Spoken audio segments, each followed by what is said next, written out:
Bet that works. I don't know why, man. It's been a minute since we've streamed, but Together. yeah. But my OBS always be telling me that like something is not updated, and it is updated. I don't know what. Mine does that too. So I Really? think it's just like a software thing. Yeah. What the heck? All right. All right. Watch now. Here we are. There we are. And all right, what up, y'all? We're gonna give it a minute, as we always do. Wait for a couple people to get up in here. You know, I also give me some time to go ahead and change the stream name. And for Cody to tweet to tune in, because I always do it right before the stream. So that works. Okay, there we go. Cody, we're gonna make a real life decision right now. Do you wanna? We should probably cover Noah Moss first. I'd rather cover Noah Moss first. Yeah, that's fine. Okay. Noah has been waiting. Okay, first off, I just want to give a shout out to / apology to Jarvis and Noah. Yeah. Because they asked us his 7th grade year to break down his film, and like, I gotta be honest, I didn't really know how I wanted to approach that, or, you know, what exactly our mold was with that. So yeah, that's what the delay's for. And then he decided to go absolutely bonkers his 8th grade year, and you know, I think that makes it a little bit more worth the wait. And also in our messages, we have some film from his 7th grade year as well, Simon. I don't know if we want to look at that before his huddle, but there's like 2 different things we can kind of look at. Yeah, 7th grade film on his huddle. Okay, perfect. 6th and 7th grade. So we could. How about we watch the 8th grade one, then we could look back at the 6th and 7th grade one if we really want to. Yeah, that's fine. Bet. But yeah, no. Noah Moss. Well, here, first off, man, shout out to Noah Moss, Brady Vodicka, the Moss family, the Vodicka family, Cherry Creek as a whole. We appreciate y'all's support. Like, oh my lord, it really means a lot. I'm getting a little emotional here. And it's because of the conversation we had before this, Cody. But we really appreciate the support. You know, y'all have been rocking with us for a very long time. You know, we've basically known about Noah Moss and Brady for like roughly 2 years, like a very rough. Basically, since we started the pod, honestly. Yeah, Brady was one of our first supporters. Shout out to our guy there. And then I know Jarvis, he reached out to us as well. Real nice guy. You know, our guy Mason, he went to his camps, Jarvis's camps when he was a kid, right, Cody? At least that's what Mason told me. Yeah. Okay, so I'm not back telling in the you a lie Bronco here. Days. Yeah, back in his NFL days. So we really appreciate that. But man, do we have some great players here, and they're going to high school finally. So it's gonna be dope. But you know what? Let's just kind of go ahead and get this thing started. We'll talk about Noah Moss first. So Noah Moss, he's a running back, class of 2026, going into Cherry Creek High School. Played for Cherry Creek Middle School these last couple years and whatnot, obviously. Bro's a stud. You know, he's a stud. He's a great football player. I know y'all see this little article right here. You know, his father is Jarvis Moss. I believe he was a first-round pick for the Broncos. Yeah, Cody? Out of Florida State? Out of Florida. Florida or Florida? There's a difference between Florida and Florida State. It was Florida. Okay, out of Florida. I'm 90% sure. I think... Because, okay, back in the Madden 08 days of Cody Stopper's life, I was like, hey, yo, Jarvis Moss, we're going to get him to the all-time sack leader board. Nice. And, yeah, he was out of Florida. I was really hyped when we drafted him back in the day. Well, there we go. But yeah, so obviously his pops is Jarvis Moss. So yeah, you know, you have some NFL blood in there. But his pops was a defensive guy. Noah is, I mean, I'm sure you could probably play on the defensive side. I don't really doubt that. But he's an offensive guy, running back. You know, could catch the ball a little bit here too as well. So it's really interesting. You know, it's very interesting seeing how he's developed and whatnot, and seeing what kind of player he is too, because he's a very finesse type of running back for sure. I think that was very obvious, and it's not just because he's kind of a smaller back. I mean, he's in middle school, so they're all, I guess, smaller backs. But you know, he's for sure a finesse guy. Has some really nice moves to him.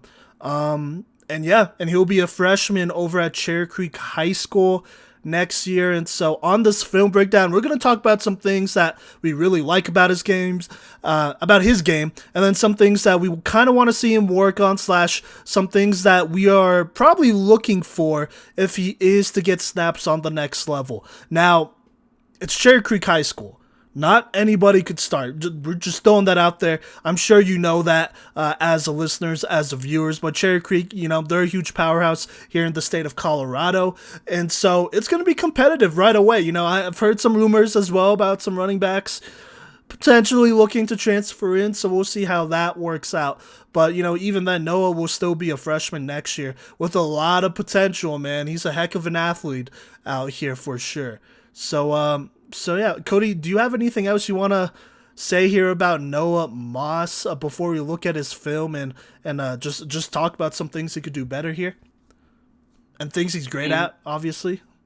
I mean, like you said, that I'm pretty sure he could play on the defensive side of the ball. I mean, there's just so much that he's capable of, being such a dynamic athlete, and one who has dominated games so hard that they pull him out eventually, and that's in playoff games too. Where it's like, okay, yeah, he's ran for a half dozen touchdowns. I think that we can take our foot off the gas, and he's really only getting started. And on top of the access that he has, as far as having a dad who played in the NFL, right, and all these resources available to him at Creek, as far as former NFL experience on the coaching staff and stuff like that.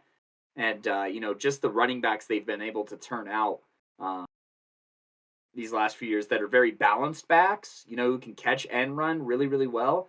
That's going to prepare him a lot heading into high school in the very first place. And, just excited to see where he goes and excited to take a look at his film. Yeah, no, absolutely. Here's his Instagram if you want to give him a quick little follow here.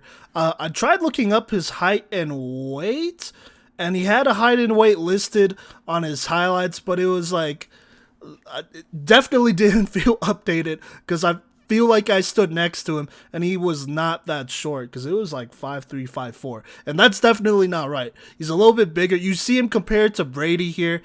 Brady is like 6'1", 180, and so that kind of scales it a little bit more there. So there you go, But we'll take a quick look at his film here. Let me go ahead and make this bigger, and we'll react to it, Was also able to go to a couple of his games, so some of these things that we are going to say are like from things that we saw like that might not be on his film, to be completely honest with you. Okay. There we go. I'm trying this thing where, Kodey, you and I are at the bottom of the screen. Hopefully it looks okay. Yeah. New layout just to keep us on our toes. Yeah, why not? All right, Kodey, you ready? I'm at zeros.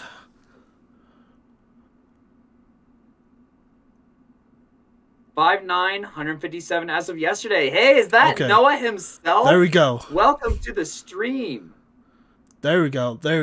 I was about to say, there ain't no way. He's definitely taller than me, and he's probably grown since I've last seen him. So, okay, that's well, Simon, pretty good. No disrespect, but that's not saying a whole lot. Well, no, I know, but when I evaluate running backs, I usually look at and see if they're taller than me, and if they are, they usually pass the eye test. I'm just gonna they'll be okay, is what he's saying. You're just on the 8th grade highlights. Yeah, it says some. Mm-hmm. Right. Then we can look back at some of these. All right, you ready? Let me drag this over here so it looks like I'm looking at the audience in the soul here. I won't do that. And all right, just 3, 2, 1. Oh, look at the big one here. Oh my gosh, his cuts are so. This acceleration right here. Yeah. And he's gonna beat him out. Is this the other Cherry Creek squad? I'm trying to remember, because I know they had a couple. That defensive back doesn't even take a bad angle to the ball. Is the messed up part. Nice vision. Job. Good cut back inside. See, and that's stuff that you like to see heading into high school, because I mean, young running backs especially, one of their biggest problems is just always eyeing that sideline. But seeing him cut it back into the field and across the field, oh my gosh, incredible vision. And this is against a good Hawks team on this specific play. Oh, yeah. They played him twice. And the second time was in the championship. Yeah. Oh, good dang, block. That was a sweet block. There are a lot of good blocks on this play, but hey, this is Riken Banks right here, and that dude is a stud. That's no disrespect to Riken. We'll get to his film breakdown soon here, but that kid is a stud. It's just saying that Noah's acceleration is, amongst the best for his age group. Nice stiff arm there too. I mean, he obviously has good blocks. Obviously, Cherry Creek has talent. That's always going to be there, and so when you evaluate, you kind of just got to keep that in mind and look at the little things here. Just don't give him the Emmitt Smith treatment here. Oh, man. Finishing these runs, too. Once he hits that outside. And the way that he can go in and out here. This is from the end zone. You saw this one live. Me and Mason saw this one live. Oh, my God. Oh, 99 speed down the sideline. Look at this lineman that's trying his best over here. Shout out to him. Look at Coach keeping up. All right. Do you want to? Okay. We could play some of his other highlights here as well. Just like the 6th and 7th grade. Sure. Yeah. Well, I mean, he has a handful of stuff on the playoff. We've seen his 6th and 7th grade highlight reel already, and so going into this year, we kind of knew what to expect. We knew he was a shifty running back. We knew he had relatively good hands. There's also some vids on his Instagram that I also want us to watch as well. Yeah, we could take a look through that. Did you already start playing this? Yeah, I did. Sorry. Bruh, I paused for your ad, but you didn't wait for me. Where are you at? 0:24. 24 seconds. That should be with obvious. the blue shirt here in front of us. Okay, cool. All right. 3, 2, 1, play. Hold up, where are you at, bro? I'm at 33. I accidentally clicked play because I thought you were there. Here, go back to 24. Oh my God, bro. Looking like a bunch of bums. All right, ready? Okay, 3, 2, 1, click. I need the 3, 2, 1, Simon. It's my greatest weakness. Oh, I know. Here, I'm going to start filling out some grades here for Noah. So, me as well. When it comes to, or do you want to explain the rubric, or do you want me to? I can go ahead and do that. Do it. So, I always want to put out there that the way that we assess middle school and high school or even college talent is going to be different, because you're just asked to do different things. The schemes are simplified, to say the least, and there's just a little bit less to kind of, look at / there's a wider range of talent in the sense that, these aren't cut teams on the middle school level, and everyone is, I'm pretty sure supposed to play, a pretty similar amount of time for some of these squads here, if they're a Rapo Youth League and stuff like that. So that's something that we kind of keep in mind and judge and kind of, consider while looking at their stats. So, if Noah Moss gets, a 9 on speed, it's not because he's, the fastest running back in the state of Colorado. It's how he's looked on the middle school level. And then we also try and accommodate / consider how some of these skills may translate to the high school level. And so, when we're doing this, we're more going to be looking at when will Noah start / maybe get touches and kind of what the outlook may be. And, when we're recommending areas of improvement, we're saying, hey, if you do this, you'll get on the field faster or you'll get more touches. Is that a pretty good lowdown there, Simon? Sorry about that. I was drinking my drink there. Yeah. Or wait, are we still gonna do rubrics and whatnot, with the 10 subjects? And then. Oh, you want me to? Oh, yeah. My bad. I mean, okay. Here, I got you. I was lost in the sauce of explaining context because that seems to be something that comes up when we look at middle school versus high school players and stuff. It's just establishing, that is going to look different. Yeah, no, absolutely. Also, I think it's really cool that Noah's wearing, I think this is his dad's number at 94, isn't it? Yes. Yeah, that's nice. But anyways, so yeah, no, obviously we're doing that. We do have a rubric well, not working on, but we're gonna be evaluating him on. And we do this with our high school players. It's just a little bit different with middle school because, like you said, they're playing middle school talent, but we're kind of trying to gauge where they're at high school wise. And so we have 10 categories. All right. Vision, for running back, that is. For quarterback, it'll be different. But these 10 categories are vision, footwork, receiving, power, explosiveness. You could probably throw in durability if you really want to. There you go. Agility, change of direction, speed, balance, body control, blocking, tackle breaking, acceleration, and then obviously we have our overall grade. And so for each category, you could get a grade of 1 to 10. All right. If you get a grade from 9 to 10, which is pretty rare in one of these categories, basically we feel like you're on par with a 4-star or 5-star. What is it? 4-star or 5-star recruit. Yeah, on the high school level. All right. 8 or 7, or wait, my bad, 8 to 9. That's more so the 3-star range. It's a very wide range, mind you. So you know how it is. There's high 3 stars, low 4 stars, high 4 stars. You could probably figure it out on there. About an 8.5 is about a 4-star, maybe low 4-star. All right. 7 is basically, you're solid, probably more so a 2-star type of talent at that specific category, not overall as a player, but at that specific category. 6, you're about average. Right, so that's not bad if you get a 6. You're about average for a high school level. 5 could definitely use some improvement, but for now you're okay. 4/3, you definitely need to improve this thing, or you're gonna get benched, or there's definitely danger of you getting benched. And then 1 and 2 is just really bad. And so that's kind of where we're at with middle school. It's a little hard to grade some of these, Oh, and then, my bad. After we give you a grade in each category, we add it up and you have a grade out of 100. 70s is about a 2-star. 80, like early 80s, 3-star. Late 80s, 4-star. And then if you're 90, you are close to a 5-star, basically. That's the high school level. And so when we're evaluating middle schoolers, just keep in mind, not every middle schooler is going to be a 5-star guy. Noah Mouse is not a 5-star running back right now, or even probably not even a 3-star running back, because he's an incoming freshman. He is like 14 or 15. And so I feel like that's a valid point that we usually try to make, but some people try to make a big deal out of it and be like, I don't know, and yeah, I don't know what else we could do there.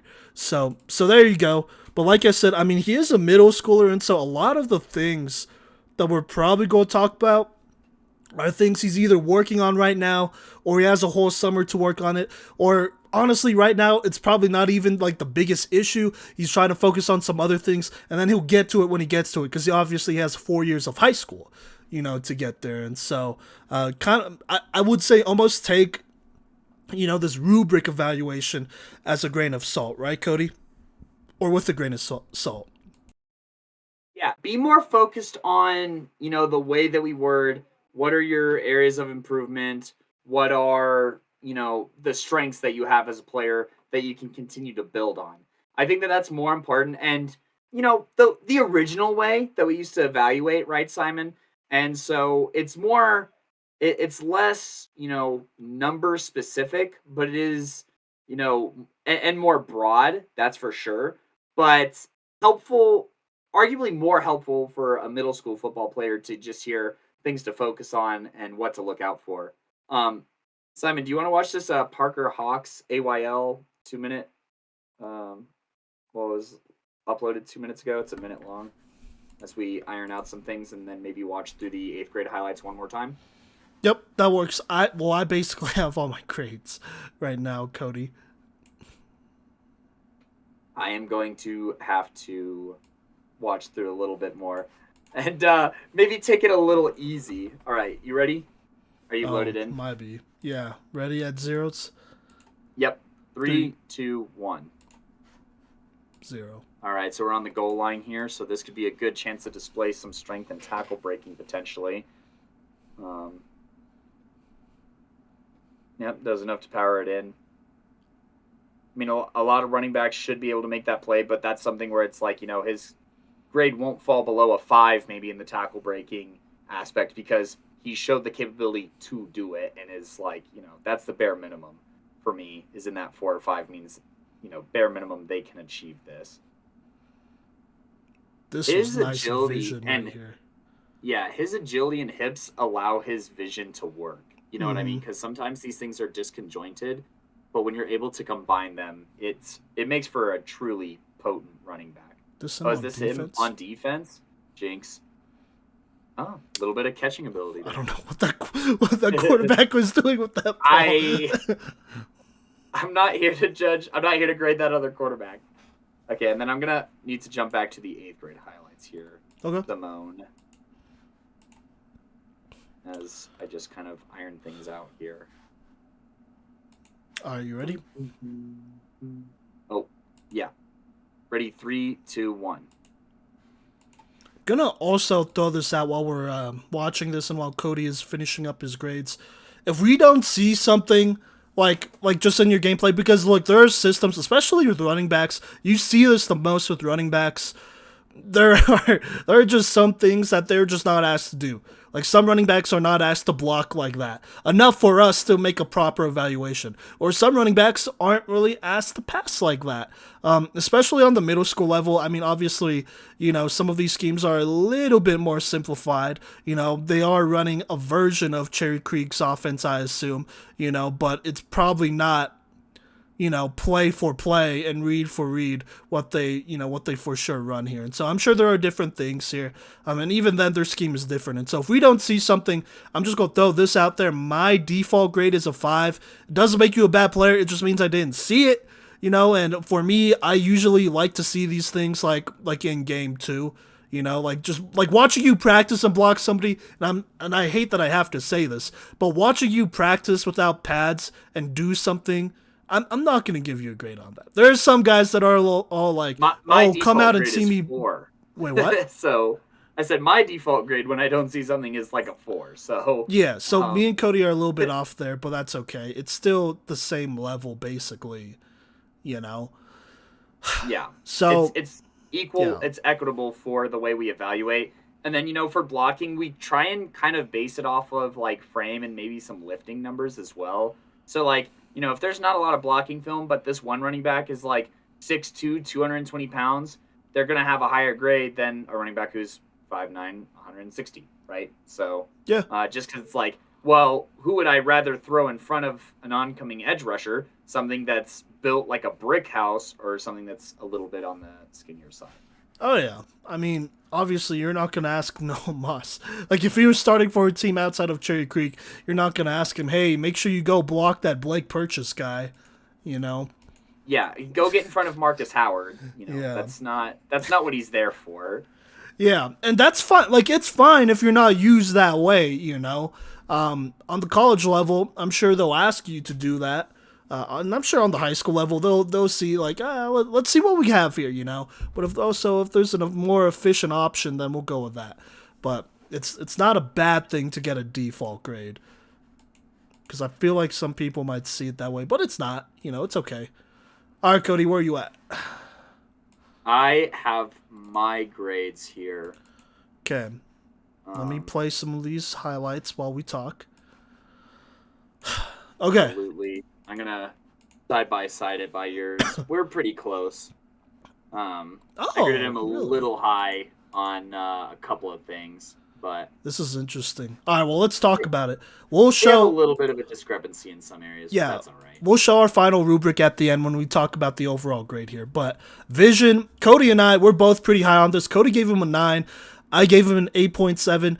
I like it a lot. Like, dude knows his blocks, and he uses them to get to the next level. It's easily advanced for a player on this level. Yeah, no, for somebody at his age, and there are some, I'm going to be honest, there are some running backs out there that definitely have worse vision and that don't, they don't quite have the depth with that vision. And so Kodey, you gave him a 9, I gave him an 8.7. It's a low difference. I mean, I kind of leaned on the 8.7 because look, he's playing middle school ball, and so there are going to be some looks that you're just not going to get on the middle school level because defenders aren't quite there yet. And so that doesn't necessarily hurt his game. That just means I'm kind of being on the cautious You want to side here, see and I want to see a more. little bit more. Yeah. Yeah. So there you go. Let me talk about Footwork here, and then Kodey, I'll throw it to you here. Footwork, I mean, it's pretty high. I gave him an 8.8. I feel like I'm like when I watch his film, and then when I watch him in person, like in game, I feel like there are definitely times where he's not like juking as fast or cutting as fast as he probably could. Because sometimes and here's what I mean by that: when you're playing a football game, there are times where you don't want to you don't want to over juke a player. You don't want to be over like overstep it. You want to kind of lure that a player into thinking that they're on your speed or something like that, and then you make your move. Because if you make a move too quick, then they're gonna adjust and do all that stuff. And so I kind of feel like this is what I'm saying here. I kind of feel like he's adjusting his jukes and his agility and all that great stuff to the level of play around him. And so footwork wise, that's kind of where I'm at. I know he has good footwork. I've seen the film. I've seen the dude do it in person. That last kind of juke he had with that play. I want to say it was against not the Hawks. Oh my god. It was that semifinal game, where he was on the red zone. That team in red, I think they were the Warriors, and he kind of That was the Warriors. Yeah, he had he strung together a couple cuts in a row. That is probably more realistic to where he's at, like as a next level, type of player. Like, on the next level, I think he's going to obviously be able to do more of that, but you don't want to do a bunch of jukes for no reason. And I think he has clean footwork. So there you go. Kodey, you gave him an 8.3. Do you want to talk on that and then his vision as well before we move on? Yeah, I'll go ahead and touch on that. His footwork, I think that it allows him to, live up to his vision. I gave him a 9 because I do think it is very advanced for his age, especially what he's able to do downfield as well. I will say, and I will comment on seeing your 8.7 because it's not very often throughout his film or even in games where he has to make a huge adjustment in the backfield, from like overwhelming pressure. Like the offensive line doesn't fail enough for that to really be an aspect. So, for that reason, I can go like an 8.9 here, but I still think it's very, very advanced. And like you said, there's just some looks that you're not getting. For me, it's looking at, what's the penetration look like in the backfield, right? Because that's a different level of vision, being able to see like a blitz from a running back perspective and make adjustments before the play. And, well, it's one thing to see the blitz and another thing if the blitz actually makes it through, right? Because, they have a great line out there in that Cherry Creek organization. And then for his footwork, I definitely think that it is also very advanced for his age and, better than a handful of running backs that I have seen on the high school level. But I will say that, maybe it gets like more choppy than smooth in some places. And then that's why it's at an 8.3 for me rather than in the high eights, just because it does slow down quite a bit. And like you said, Simon, it may be just like the fine tuning of it and perfecting the craft, which is fine. Do that now and figure out what your game speed is and what you need to do now rather than later. But that's where I found myself with his footwork. But ultimately, through two categories, we almost have the exact same player. Um, it's down the road that we get a couple more discrepancies.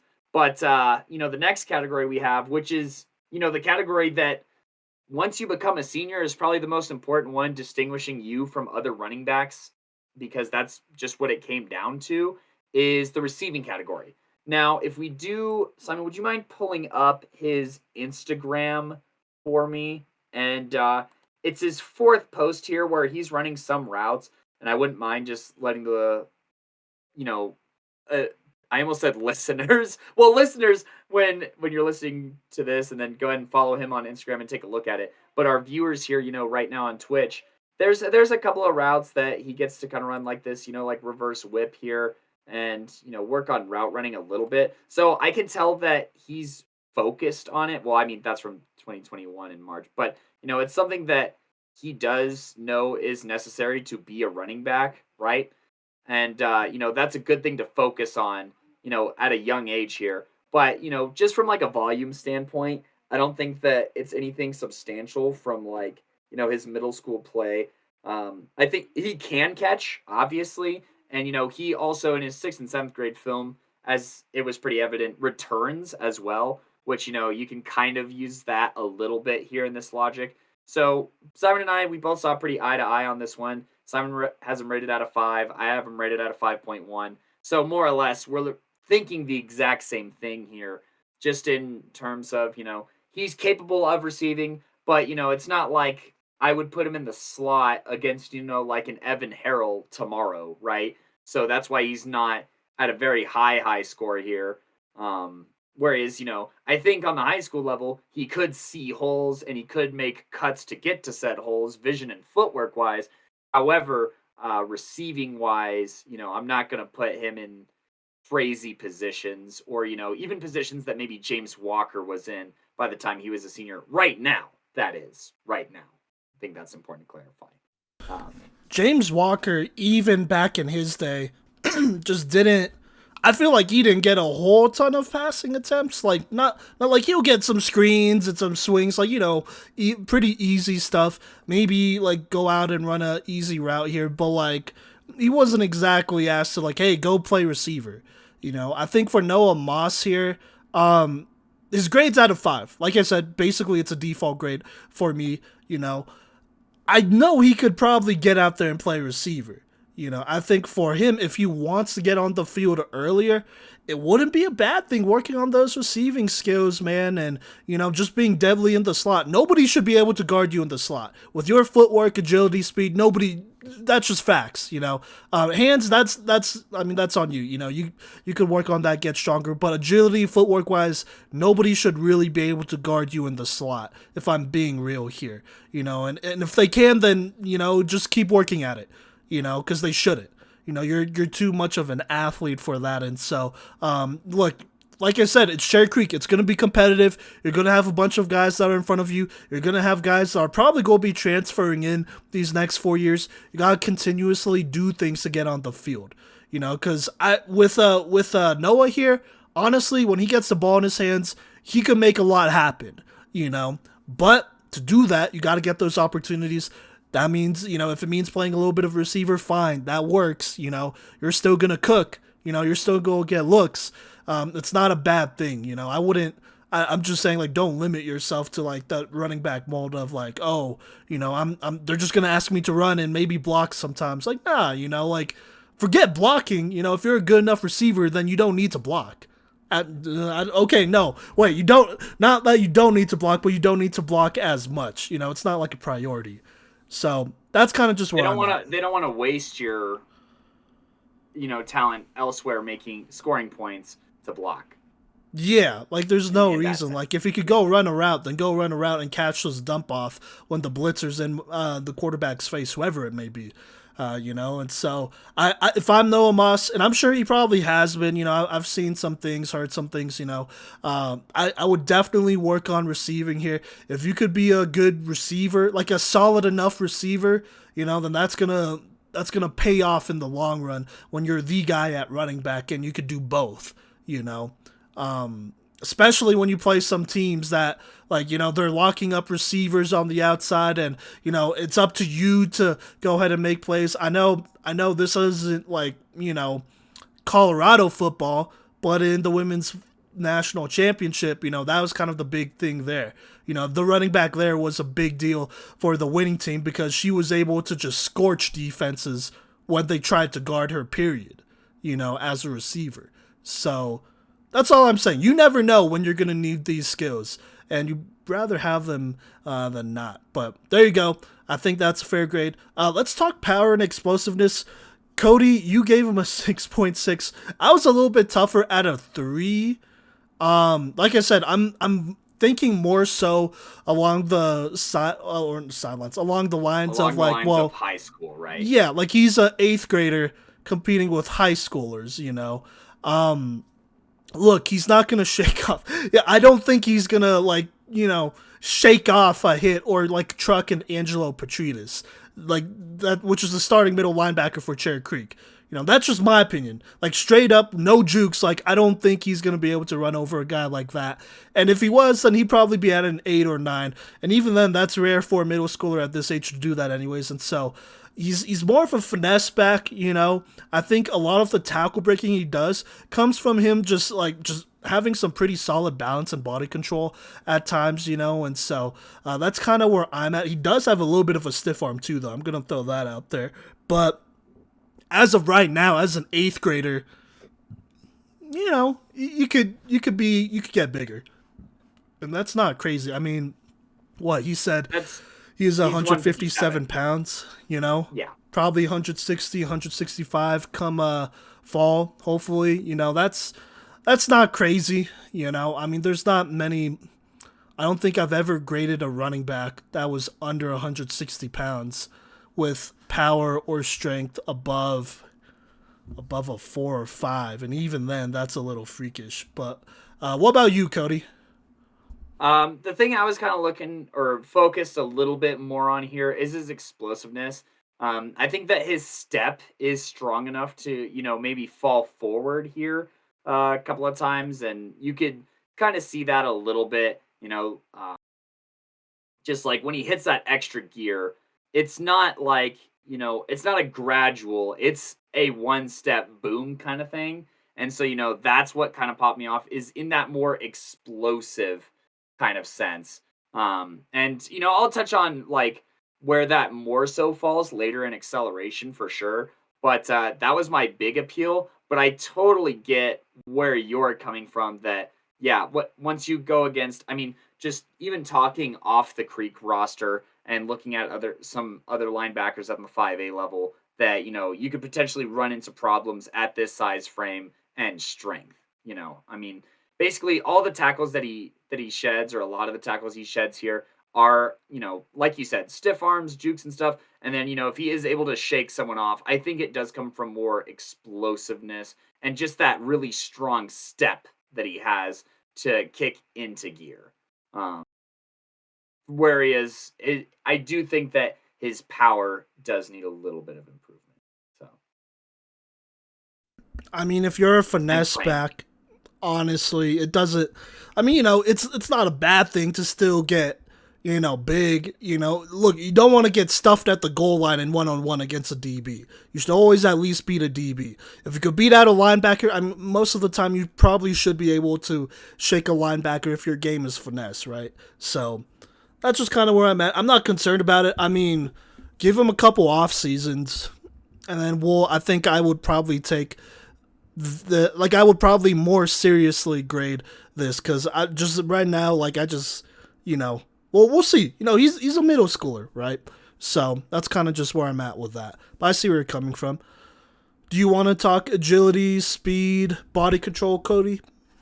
I think that, yeah, these things all kind of tie in together here. And, agility is his second highest rated thing. The number one thing I have is tied. But, I have his agility / change of direction graded at an 8.7. I mean, he is just really a scat back of sorts, and is able to jump back and forth, cut back and forth. I mean, that nothing quite, displays that like that play against the Warriors really does. I mean, it's just that is very next level, and there are high schoolers that can't do that. You know what I mean?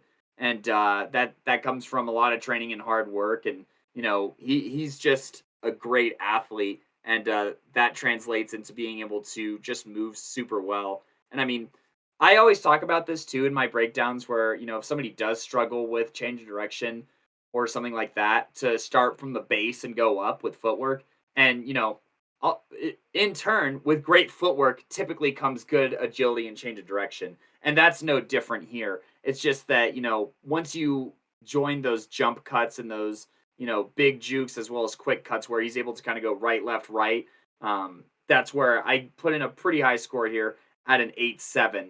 And then, Simon, you and I see exactly eye to eye here on speed. For his age, this is where his grade comes in pretty high, is at an 8.6. Now, I'm not sure, Noah, if you have an updated 40-yard dash here, go ahead and let us know. The last one listed is a 4.79, and that's good for an 8th grader to be running a sub 5 just from a general perspective.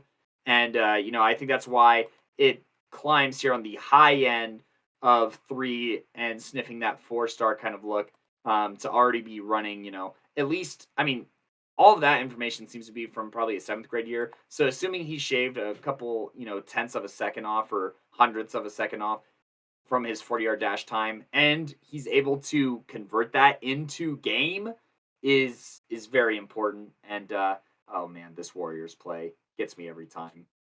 Super sweet. And a good display of the speed and change of direction. Yeah, no, absolutely. So with Noah here, he's probably definitely faster than a 4.79. Not like a crazy amount, but he's probably obviously faster than that. Just not just because it was last year, but seeing him in person, like he could fly. He could definitely get downfield, and obviously when you have an 8.6 speed rating, and you compare that to the middle school level versus the high school level. On the middle school level, you're like freaking elite. On the high school level, like you're pretty good. Like you could definitely break off a couple.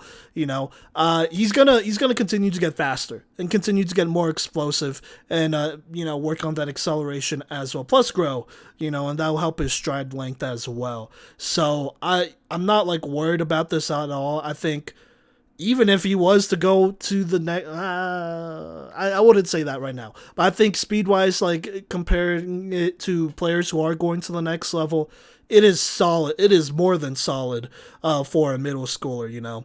Doesn't mean don't work on it or stop working on it. You should continuously do that. But he's legit. So there you go. Agility, change of direction. I'm kind of right with you. I gave him an 8.4. Kodey, you gave him an 8.7. I mean, not too big of a difference there. I'd like to see how he fares against high school talent when it comes to agility and change of direction, just because, like I said, pace of the game's a little bit different. So I'm going with the safer side here, but 8.4 is not bad at all. Let's talk about these next couple ones a little, though, here. Balance, body control. I gave him a 5. I don't think it's bad, for a middle schooler to have a balance of 5. I think there's some guys that, are a lot worse, even on the high school level. Kodey, you gave him a 5.6. I think, honestly, there are times where he runs a bit upright, and he's not quite out of there. Like, he's still making his cuts and doing his jukes, but, I think it's never a bad thing to just get used to, running a little bit lower here, especially when you're making your jukes and whatnot, because, if somebody tries to tackle you from behind, like, you want to be in a balanced, you want to be in a balanced position. You don't want somebody to trip you up or anything like that, and so I think for the most part, at his age, he has really good balance, especially when he's upright. I am going to acknowledge that. Body control wise, when he's upright, it's pretty solid. But I think in general, I just want to see him run a little bit lower. He could probably be breaking a couple more tackles too, if he does. So there you go. Blocking, Kodey, you and I gave him a 5. I gave him a 5. You gave him a 4. Just didn't see a lot of it, and honestly, I probably don't care as much about this one right now.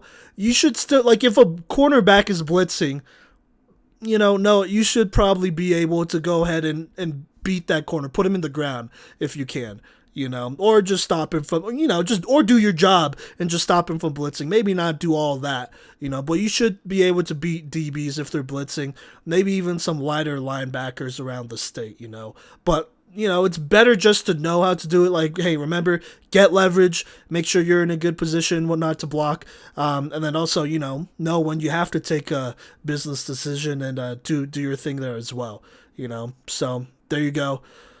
Before we move on, Kodey, do you have anything you want to say about those last couple categories here? And then you could go ahead and wrap it up here as well.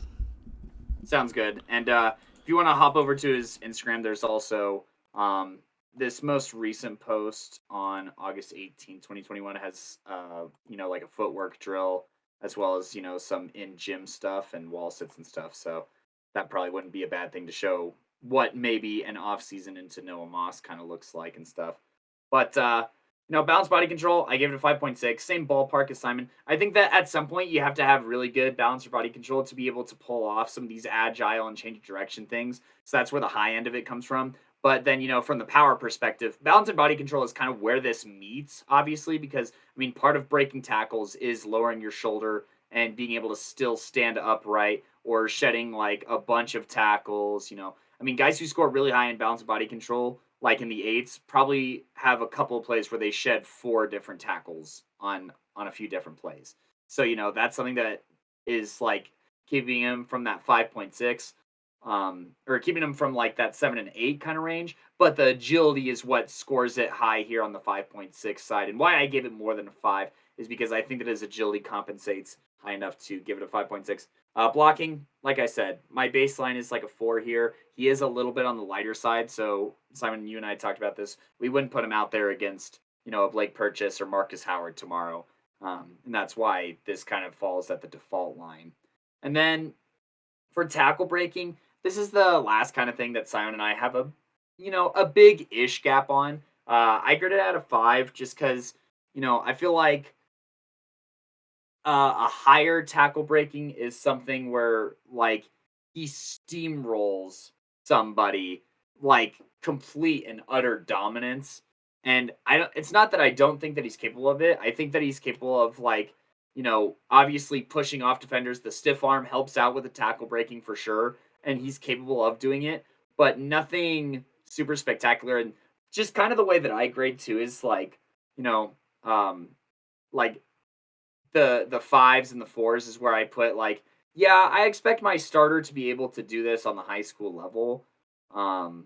But at the high school level, basically, is what I'm looking at this, and not really, a trait beyond that. And so, for the 7th and 8th grade level, the 8th grade level, I'm like, okay, yeah, I can expect this out of an 8th grade running back, is where my tackle breaking kind of meets a 5 here. And then acceleration, this was tied for his highest mark for me. I gave it an 8.9. When he kicks into that next gear, he's unstoppable. We saw it in his film where defensive backs and linebackers are taking good angles to the ball with him, but not, even with the good angle that they're taking and playing smart, his acceleration just beats out that planning. And that's why, I have his acceleration knocking on the door of a 9 here. And, had it at a 9 at one point while grading it. But as Simon informed me this week, sometimes I just get like way too into it, especially if like one play really blows my mind. So, I'm trying to learn, get better, tone it back just a little bit. Simon, you want to go ahead and talk about your grades for tackle breaking and acceleration, and then we can talk final grades here? Yeah, so I gave Noah a little bit of a higher grade at tackle breaking. I gave him a 7. You gave him a 5. When I grade tackle breaking, I don't really need to see you like I don't need to see you pull a Leonard Fournette. Like, check out his high school film, by the way. I don't need to see you pull a Leonard Fournette and like break a couple, like 4 or 5 tackles in a row. If you do that, I'm probably giving you a 9, to be honest with you, especially on this level. But I think he could still break tackles. Like, he's a finesse back. Like, I consider breaking ankles, breaking tackles. And then he also, like he's a legit, like, what is it? What am I trying to say here? Like, agile enough back where he's going to catch you off guard. He's going to catch you slipping just a little bit, catch off balance, and then he'll hit you with a stiff arm or he'll lower his shoulder, So he's smart enough with that. And so I think to compare to the high school level, obviously, there's going to be a pretty significant strength gap, I would say. Maybe not a significant strength gap, but like when it comes to you against the defense, scout defense or whatever, he's going to have to continue to, get bigger, get leaner, get faster to, work on this tackle breaking here. And I think, honestly, power, explosiveness, plus tackle breaking, they kind of go hand in hand at times. The other part of that, balance and body control. Like I said, I feel like he could run a little bit lower here. Like, for the majority of his runs. I think there are times where he comes upright just too quickly. when he doesn't need to sometimes. Still, still has very clean cuts and is able to do it, but he does run a little up right here. But not bad, out of 7, you gave him a 5. Acceleration, basically the same, 8.7. I really like it a lot. I think that's a big reason why he's able to just house some of these, because his acceleration, he gets from 0 to 100 very quickly.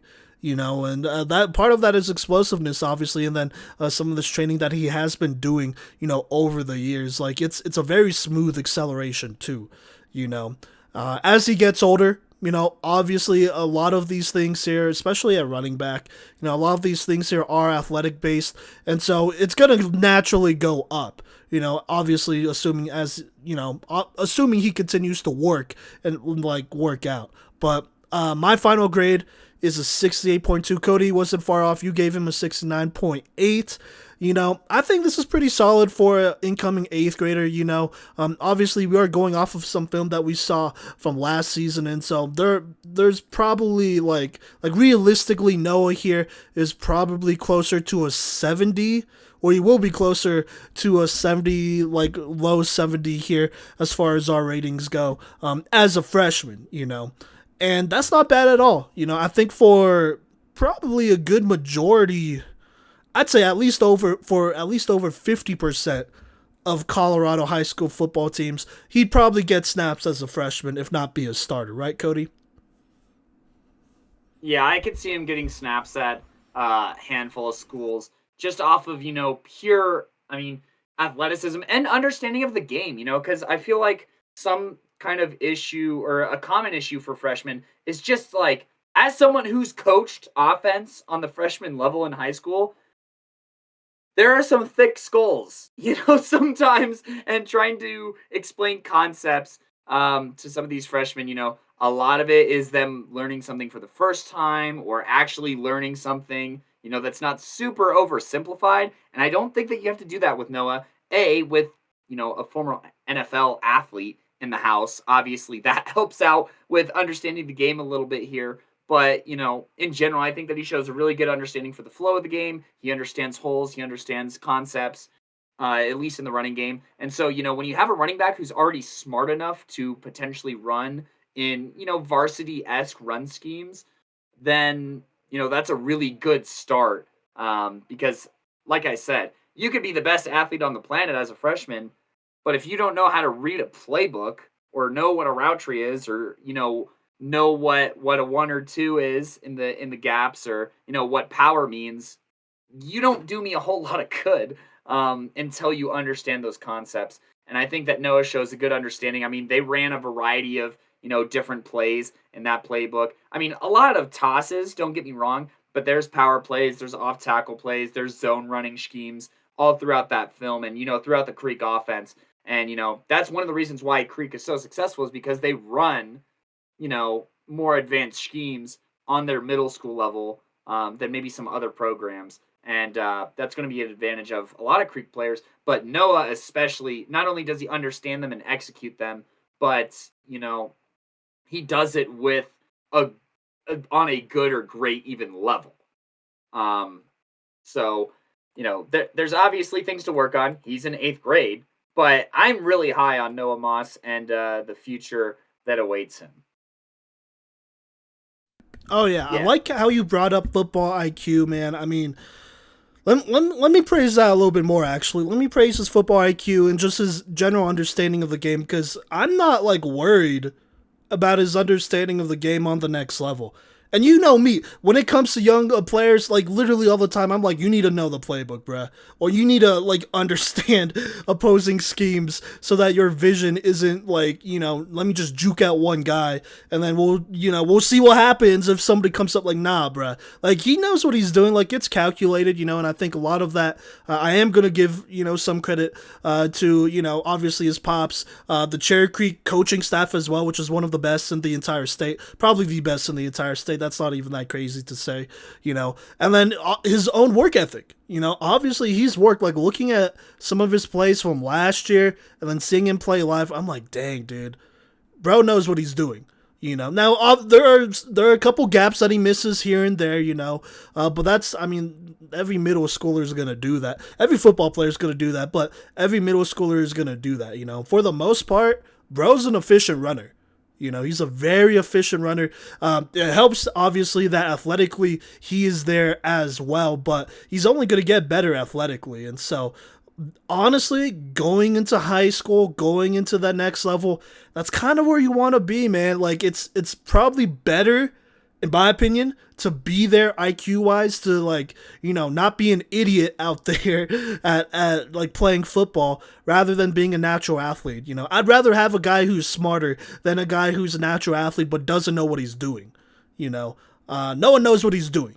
And I think that's probably my biggest, like, critique of running backs as well. Inefficiency. I hate inefficiency, like guys dancing around too much, guys hitting the outside when, if they just waited a half second or whatever, then they could have cut it back in. And obviously, from a straight, like going from one point to another in a straight line is easier than curving all the way around, and so I want to give him the praise there, because he is very, very, a lot more sufficient at this running back position than some other guys, and I'm just gonna be real, like, athletically, he's probably not like the craziest running back I've seen at this age. And I mean, that's a little unfair. I played in Texas, like I played in Texas, and I saw plenty of running backs that were basically D1 bound and were athletically there, but IQ wise, they were just not. Like, I don't know what was up with them, but they were just not quite there, and that's why they didn't start right away. With Noah, you could kind of feel comfortable. Well, you could definitely feel comfortable. Like, hey, man, here's the play. Go out there, run it.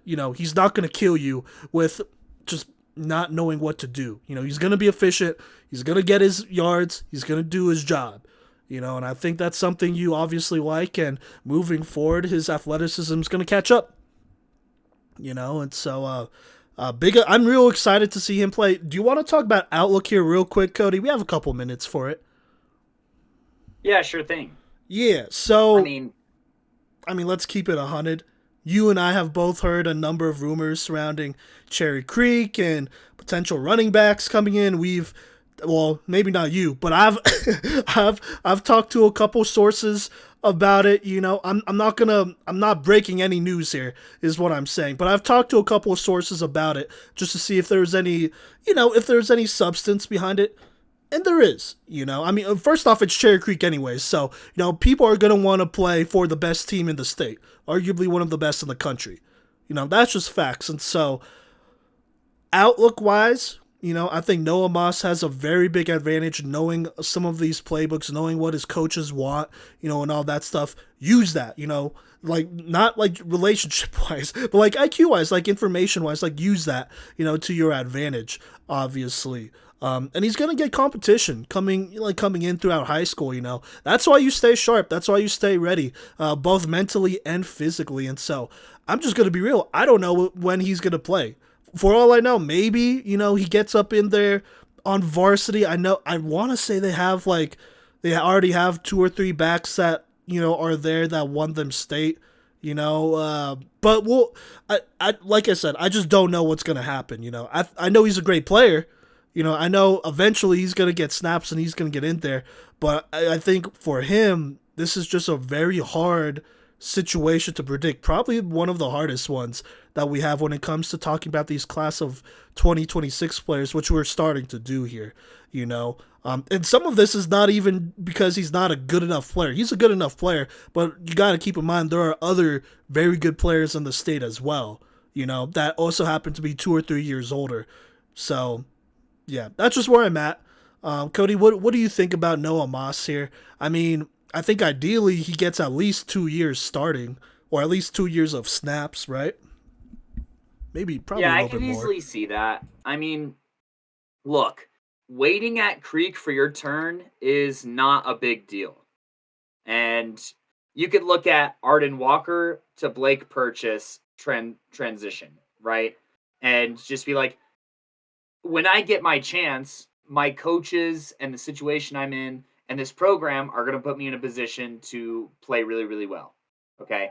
So I think that don't be in a rush here. don't try and force anything, you're already in the program, and just enjoy the ride and learn as much as you can so that when you do get to the varsity level, like, look, if you run for like 1,200 yards and 20 touchdowns as a junior, you're going to get looks. Okay. So, don't worry about, or, say you run for like 700 yards and catch for another 400 yards and get like 16 touchdowns from scrimmage. You're going to get chances to make plays in this offense. This is an offense where everybody eats, you know what I mean? And even on maybe a limited amount of targets, because they're not like spread it out, pass it all the time, and they're not necessarily line it up and pound it down the middle every time. They're a very balanced offense, yet everyone gets their offers, everyone gets their opportunities, everyone makes plays. And this program is really, really good for producing team players, selfless players. And I think that it's a great situation to be in, to win and to learn to be a better teammate, and learning patience as well, because on the college level you're going to want to learn patience as well. Not everyone starts literally immediately. You're competing on a national level, and as far as like in-state programs that can give you a look on what that competition may look like, Creek is the one. And just be patient and just continue to work hard and do your thing, and your time will come. Your time will come. Yeah, no, absolutely. I mean, if I got to give some parting advice to Noah here, your job is to be ready and support your teammates, man. I mean, be a good teammate, be a good person. That's always a big deal, right? Nobody wants a cancer in their locker room, obviously. And so, focus on being a good teammate and then stay ready. Like you said, Kodey, I mean, everyone at Creek eats. Look, let's be honest. There's going to be at least 5 or 6 blowouts a year. Maybe that's a little much, but at least maybe 3 or 4 blowouts a year if you're playing for Cherry Creek. That is 3 or 4 games where you'll have opportunities to get on the field. You don't gotta run for 1,000 yards. If you could ball, then those scouts will see you do your thing. They play their young guys when they get a chance. Yeah, and they do a good job of that. Foot off the gas when they're destroying a team. And Noah, if you rip off a 70-yard run against other varsity starters as a freshman, you may get that chance. So, and if still you matters. don't be upset about it, because I mean, there's other guys who are also waiting their turn. Oh yeah. But there will be chances, and even on the freshman level, if you're playing on the freshman team, just put in work on there too. Like, you have your whole freshman. Like, varsity isn't everything. It's cool to start on varsity as a freshman. But we've seen plenty of guys go through the steps: freshman, JV, then varsity 2 years, or JV 2 years, or JV for 3 years. You know what I mean? There's been plenty of examples of that working out. So just trust the process. But don't lose in the playoffs like Embiid. Well, anyways, yeah, I mean, hey, just be ready for your opportunity, man. It'll come. They'll give you a shot, you got to show them that, in every aspect, on, off the field, all that stuff. But it's your job to be ready. If you're not ready, then, I mean, that's you can't really blame anybody else. They'll get you touches, They'll get you touches. You're talented enough. So, yeah, I'm just saying that right now because I know some young players. I know myself as a young player. Obviously, you do football. You play football to actually play the game. Nobody loves being a bench warmer and just kind of sitting there, unless you're in the pros and you're making 20 milli off of being the backup quarterback and whatnot. But other than that, nobody really loves it. It's just something that's part of life. So you just gotta be ready for your opportunity. I'm really excited to watch him play, though. I think this is one of those kids where it's like, okay, he might not play right away, but when he plays, you're going to know. You're going to know what kind of player he is. You're going to know that he's a special player. You're going to know that he's about it, And so very exciting for Cherry Creek, He could definitely be another one of the great Cherry Creek running backs that have come through. Looking at James Walker, shout out to our boy Milo Hall. He played for Northern Colorado, all these other guys, And so, yeah, I mean, I don't really have too much more to say, man. I mean, looking forward to watch this kid ball out. We'll try to make it out to some games, regardless and whatnot, and see that happen. But, Kodey, do you have anything else to say before we kind of change directions here and talk about his teammate here? I'm ready to talk about his teammate, and I have rubric locked and loaded and ready to go here, and just excited to watch this half. I mean, because this is a player who we have previously covered. So Yeah, we have covered him. So actually, here's his social media. If you want to follow him, go for it. He's a good kid. Let me talk about what we actually said on our first film breakdown of Brady from last year. Funny enough, we actually broke down his film along with Beckham Kritza, who got his, I think, 2 more Power 5 offers, so congrats to Beckham real quick there. But yeah, we broke down Brady's film with Beckham's and Trent Seaborn, I believe. And Brady here, man, has always, I mean, we knew that this kid was special, for a minute. But let's talk about what we said last year, starting with areas of improvements, because that's what we, started with on that episode. But basically, look, we were evaluating him as a 7th grader. We wanted to see him get more athletic, get stronger, get faster, all that stuff. I think our biggest question with him was like, how is he going to develop athletically? You have some guys that are kind of just a little bit better athletes and whatnot. We looked at Beckham's film from, I believe, 7th and 8th grade, and he made a big jump from 7th and 8th grade, and then another big jump from 8th grade to freshman year even. And so we were just very interested in seeing how he would develop athletically. I think I said I wanted to see more deep throws, which we'll see plenty of, which I'm really happy about.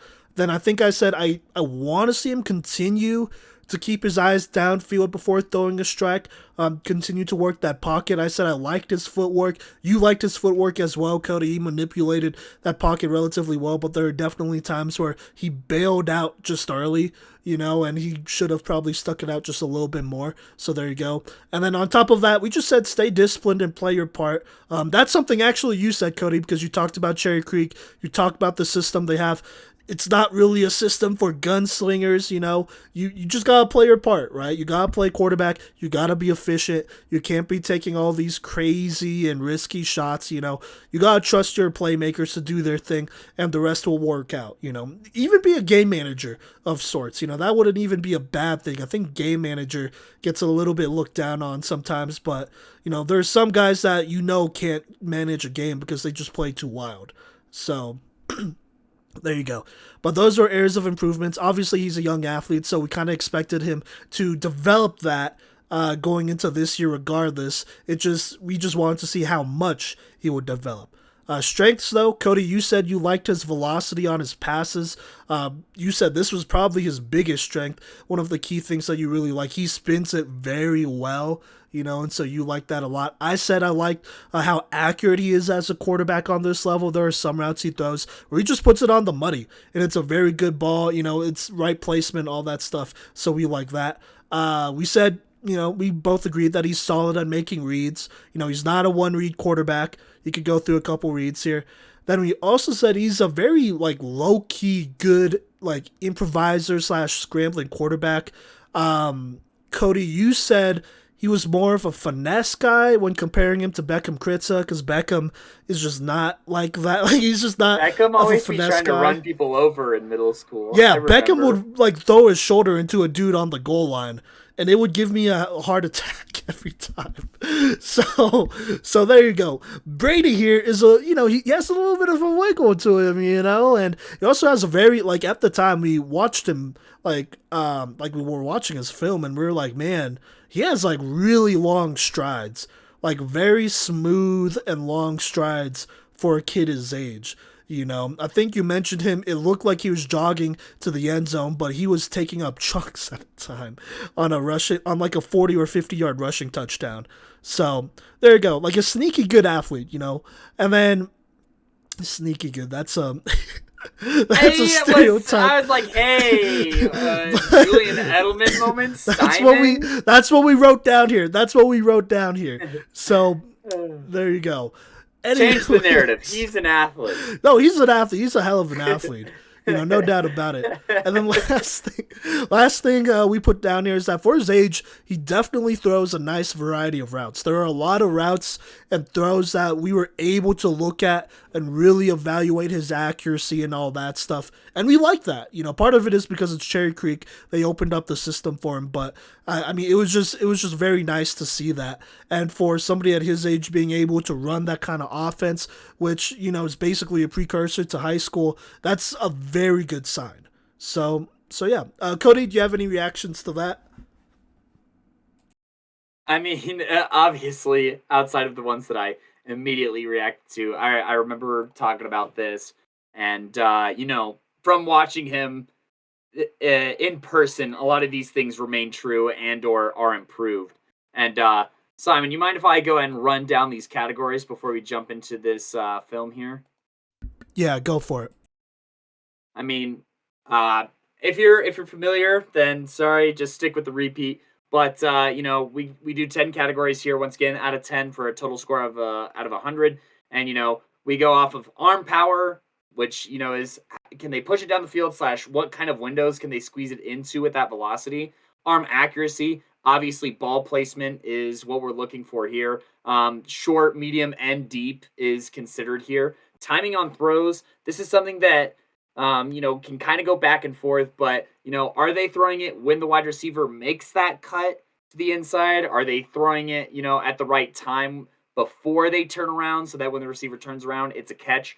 You know what I mean? So what does that kind of look like? And, that's something that can also be impacted by chemistry for sure, but something that needs to be improved nonetheless with any quarterback, or needs to be focused on. Overall mechanics / fluidity, this is where you're going to hear praise for the footwork, first off, and then also throwing motion here too. Something that we'll talk about is like if a quarterback has a hitch where they kind of go all the way around, that's something that can get you docked points here. If you sidearm a lot of the time, that's something that'll get you docked points here. We're looking for how quickly can you get that elbow bent and then go over the top and, play with, a standard throwing motion where when you go to the next level, is it something that somebody's going to have to overcorrect or not?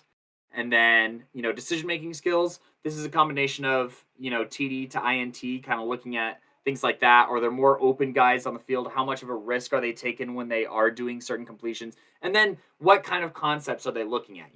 Are they running, 3-read kind of, looks, or 4-read kind of looks? Or is it 1-read quick hitters, 2-read kind of things like that? Scramble ability. Yeah. Can they run with the football? Throw on the run ability. This is a very exciting one, and one that's more and more prominent literally every single day in football, as quarterbacks are more and more athletic and players are more and more athletic to make plays and throws on the run. Pocket awareness. Can he feel the blitz or the pressure without having to stare directly at it in the face? Can he make pre-snap recognitions on where the pressure is going to be coming from? And then pocket movement. Not only is this movement within the pocket, Simon kind of touched on it. Sometimes he bailed a little too quickly rather than seeing it out or stepping up to side. And also, how do they manipulate the pocket? Pocket movement. Do they move the pocket with them or adjust to the pocket being moved and move kind of side to side with it? And then frame / size. I mean, he's what? 6'1". 6'1", 180. Okay, perfect. He might be a little. I don't know. I keep coming back to this. I feel like he might have. He probably has grown a little bit between last fall and right now. So I don't know. His Twitter says 6'1", 181, so that's what we'll go off of. Unless he also contributes in the chat what it said on the scale yesterday. Yeah, Deal. Which is helpful. Deal. Well, no, which is helpful, by the way. But he, I think, I'm just going to make a quick note here. Frame size-wise, I think we were concerned about. We are definitely not concerned about that. Bro is a starting high school. He looks like a starting high school quarterback right now. More so than some players. I'm going to be honest with you. There are some quarterbacks that are not where they should be. But Brady he's hit the weight room, man. He's grown. He hit his growth spurt. So I like it. I like it. But just throwing that out there, Yeah. So, but that's Simon, basically is there anything all, right? else that we have to talk about before jumping into this? No, not too much. I do want to shout out his Twitter. Give him a follow if you haven't yet. But first off, 3.9 GPA. Way to get it done in the classroom. Woo! Woo! Get it done, baby. You know, that's the biggest. God, there are some guys that just don't care enough about their grades, and then they wonder why nobody's offering them when they have a 2-point GPA. Jesus Christ. You and I just talked about this the other day. You and I know specifically one player that I was trying to not mash my head through my desk over. But anyways. Yeah. This is really good, you know. Plus, I mean, he's a good kid, great leader. You know, that's at least what I've heard and whatnot. I mean, you're not going to have to worry about him off the field, which is good because there are definitely some players that, you know, you kind of got to keep an eye on and just make sure that they're, you know, not going to be an idiot. But no, he's a good one. So here you go. Make sure you follow him. Let's bring up his film here. So, like I said, we did break down his film last year.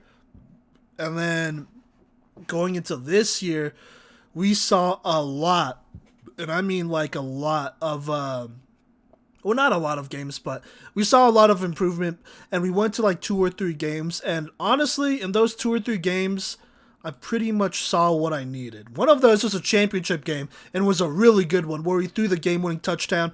I believe it's at the end of this highlight reel. Is this highlight reel the same as this one? It is. As the one on his YouTube? Yeah.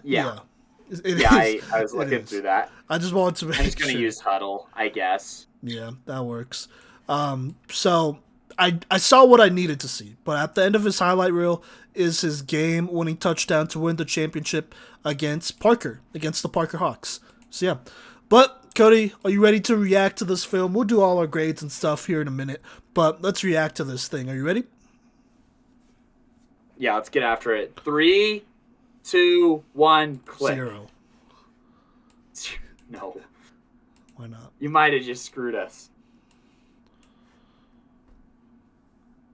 The way the ball comes out of Nice. his hand is like, there's, Jesus, way to get it there. Oh my gosh, that one on the sideline here. It like almost pops out of his hand now. Also, okay, we got some. Let's go. Yo, are we behind? Kodey, how come you did react to that? To the run? Yeah. It was a nice run. I don't know. He dropped somebody. He's athletic, man. Business as usual here in the Vodicka place. You could have led. His release is a little diagonal, but nothing too crazy. Okay. Yep. Jeez. Later into the end zone. He's that was shifty. sweet weaving right there. Yeah. Oh, did you see that? Yes. Great throw, but he definitely it looked like he sidearmed it just a little bit here again here as well. He can get a little diagonal or sideways from time to time. All right, this one. Oh, wow. No, that's a great throw. Holy cow. Back shoulder. That's a deep throw, too. Dude, he's a varsity level quarterback. Like, yeah. I'm not sure what the QB room is going to look like at Creek, of course. That impacts it, but he is. I mean, look at the variety of routes that he's throwing, too. I mean, obviously, a lot of these deep routes are just open because they have great athletes. And he has a lot of time in the pocket. But I saw in his games that he's willing to take hits and deliver strikes as well. Oh, yeah. Look at this. He's rolling out. Yep. There was nobody. Shedding tackles. Oh, my Lord. Nice. That was a good throw. Oh, that was a sweet throw over the linebacker, too. Yep. Kodey, hold up. I think where are you at time-wise? I think you're behind me. Okay, pause. Pause your video. Yeah. Where are you at? I'm at 211. 212. Oh, okay. All right. 3, 2, 1. I don't know. It sounded like we were saying different things. I don't know why. Never mind. My bad, bro. I think that we're just a little off. We're going to blame it on the weather today. For some reason, it was 85 yesterday, and it's snowing. Oh, my gosh. Is that the one? Yep, that's the one. Oh, my Lord. That was huge, bro. Here, let's go back and watch that. Again? Is it 220? No, it starts at 221. 220, yep. Okay, That's a tough throw. like, I have it paused at 223. There are defenders over here. You know, they know that the out is a throw he can make. And I'm going to take some time to address this, actually.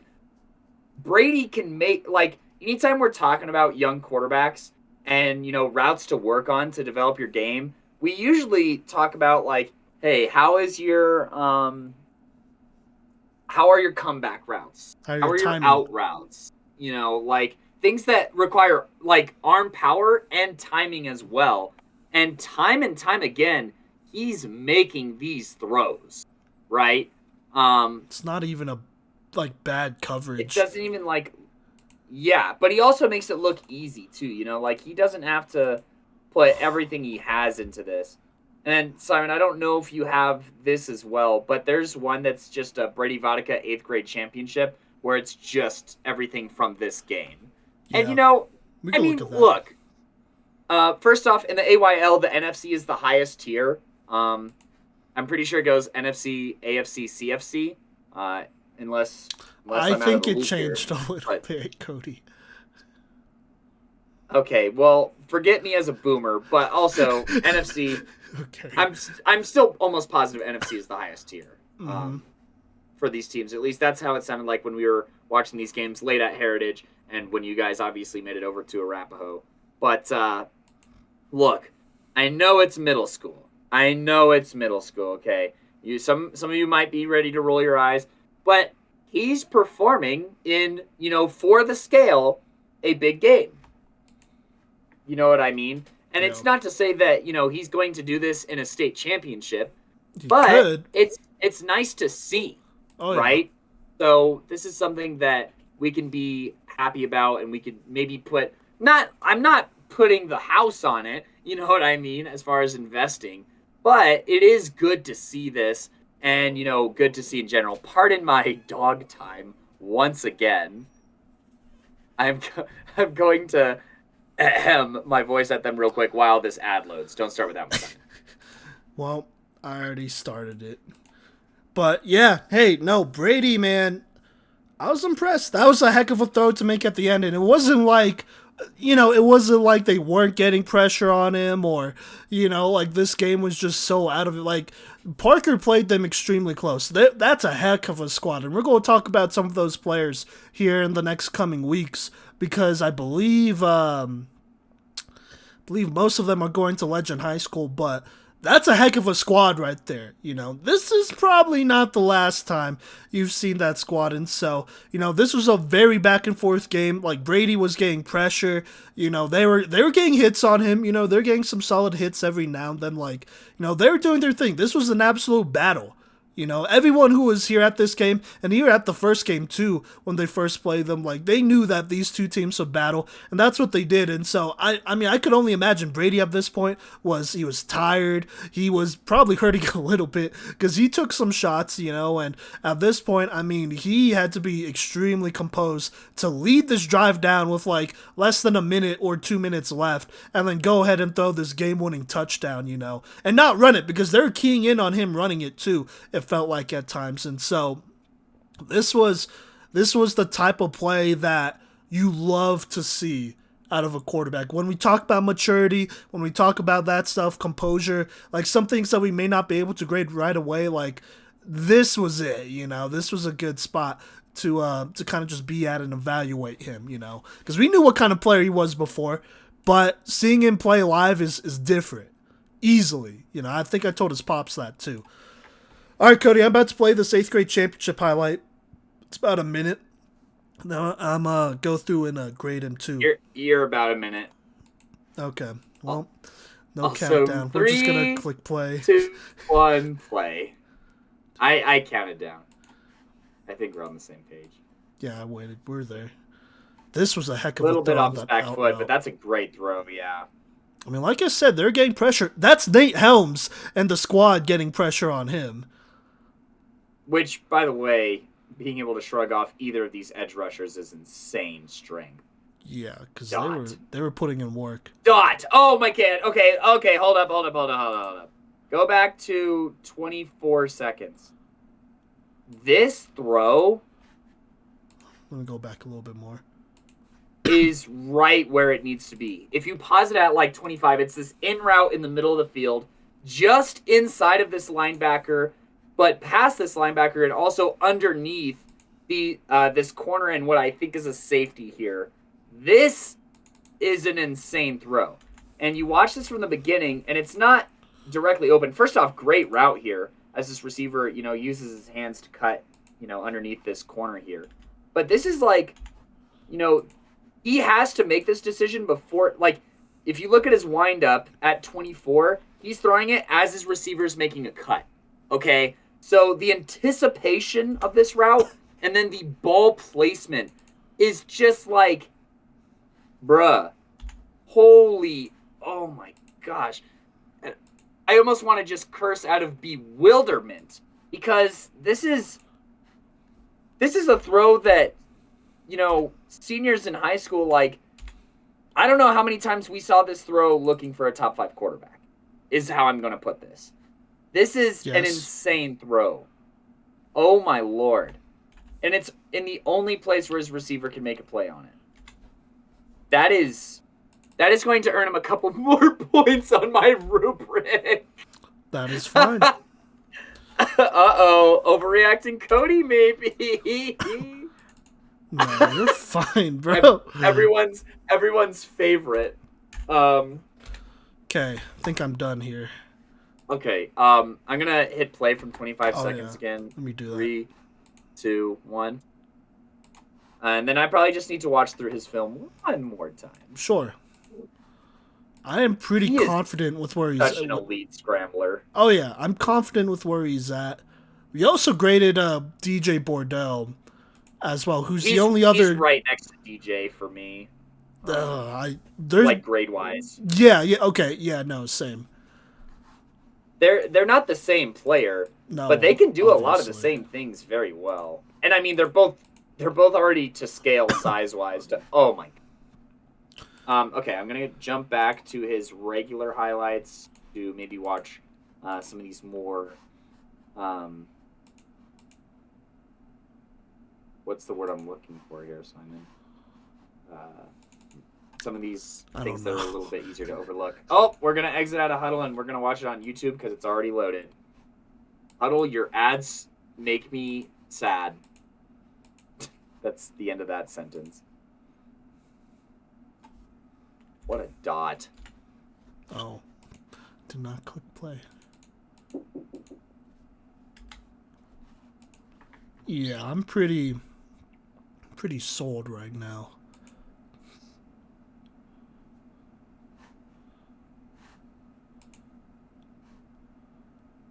What was that, Simon? I just said I'm pretty sold right now. Yeah. Yeah, I'm pretty confident in this. Relatively confident. It's still middle school, so Yeah, that's okay. These sidearms. I don't know what's up with that, but he definitely. I don't think that was like really a thing last year. No, well, see, even right here, I just watched him throw. It's like he's sidearming almost. Like a lot of these throws. I know he could, like, I don't know. That's just kind of a picky thing, but it definitely it's definitely being nitpicky. It puts pressure on the elbow, though. Yeah. And so that's just something to keep in mind. It takes a lot out of, like, your hips, too, to use to throw. Oh, gosh. Great throw on the run. Yeah. I mean, it works. But, like, dang, bro. It could be cleaned up,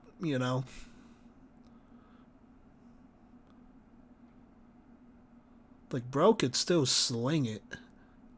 I mean, yeah. Yeah. Now that I'm actually paying attention to it, it's an interesting thing right here. Like, he kind of comes from the side when he's throwing it instead of over the top. Which is, I mean, like, every quarterback has a different throwing motion, Yeah. There's not going to be, like, a perfect...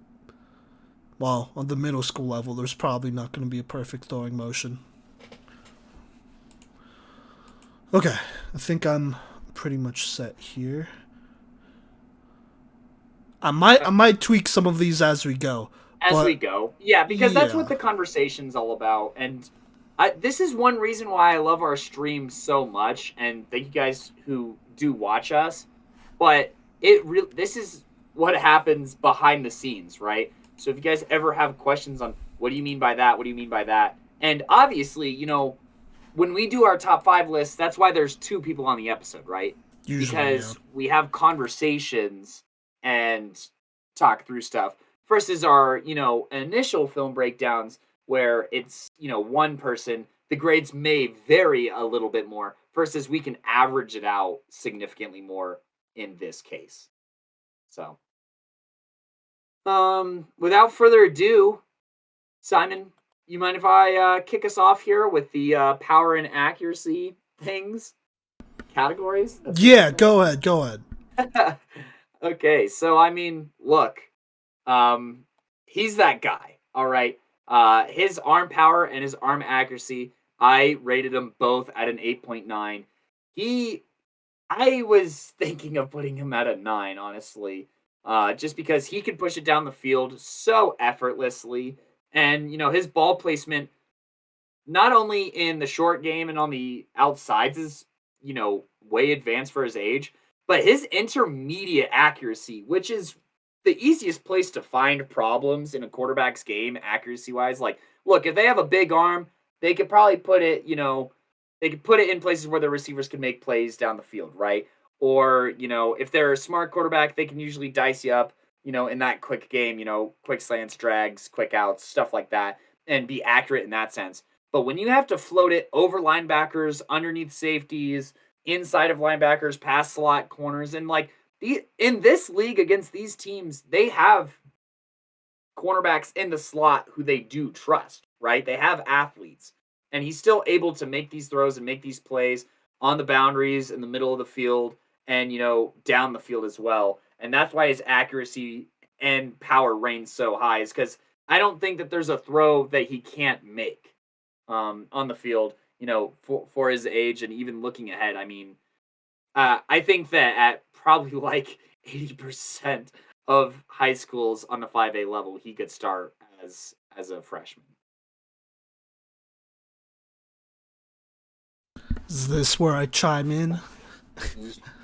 Yeah, I guess I should have tossed it to you, but I like the silence transition as well, where I just dropped the mic. Well, even though we're only through 2 categories out of 10. No, I know. Let me go ahead and throw in timing on throws. We were pretty close, 7.3, 7.4. But with arm power, arm accuracy, I mean, I think I was just 0.1 below you. Gave him an 8.8 with arm power, basically an 8.8 with arm accuracy. Timing on throws, I think there are times where he absolutely puts it on the money. And then there are times where it's behind. Like, I think this is a throw where he has to stop. Yep, just a little bit here. And I noticed this on some, like, wide open throws, especially down deep.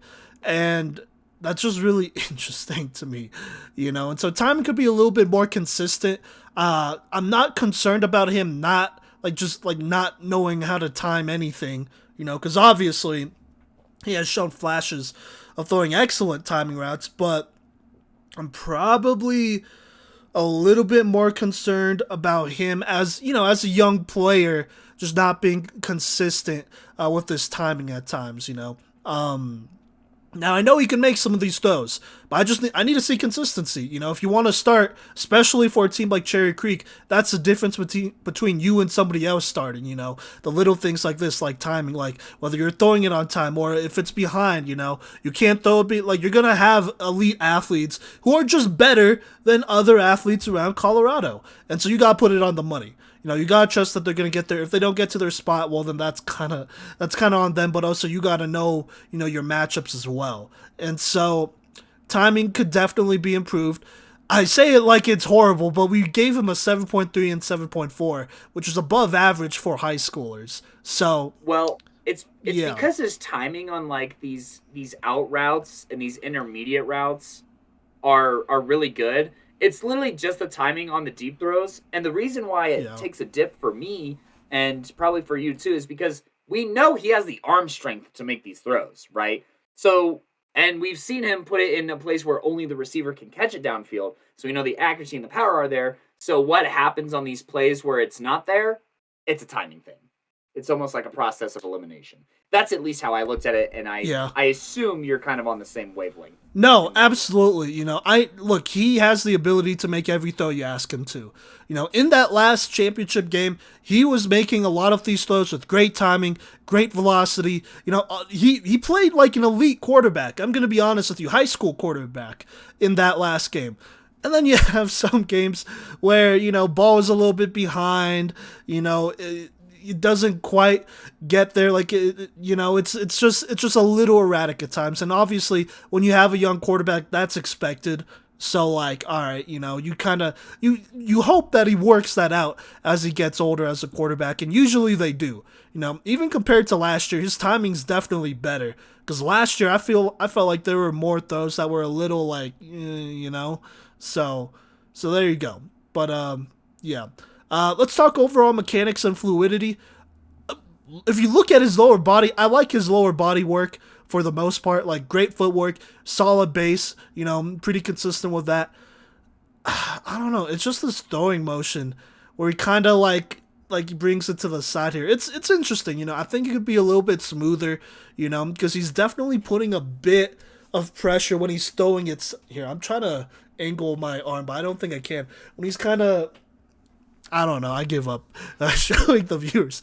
But when he's kind of trying to throw it from the side almost, which is not like, like some quarterbacks like sidearm it, to fit into certain angles, but it's like every throw, And so it could be a little bit smoother, It could definitely be a little bit smoother.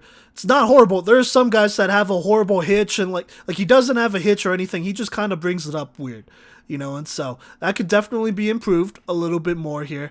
I think some of that might be just like force of habit from when he had to kind of overcompensate when he wasn't as strong. But now he is, And so it's the little things, right? You want to make sure your mechanics are obviously, smooth, not just for you and, to get the ball out, but, so that it doesn't have as much wear and tear, because just the way he's throwing it, it's a little taxing on the arm over time.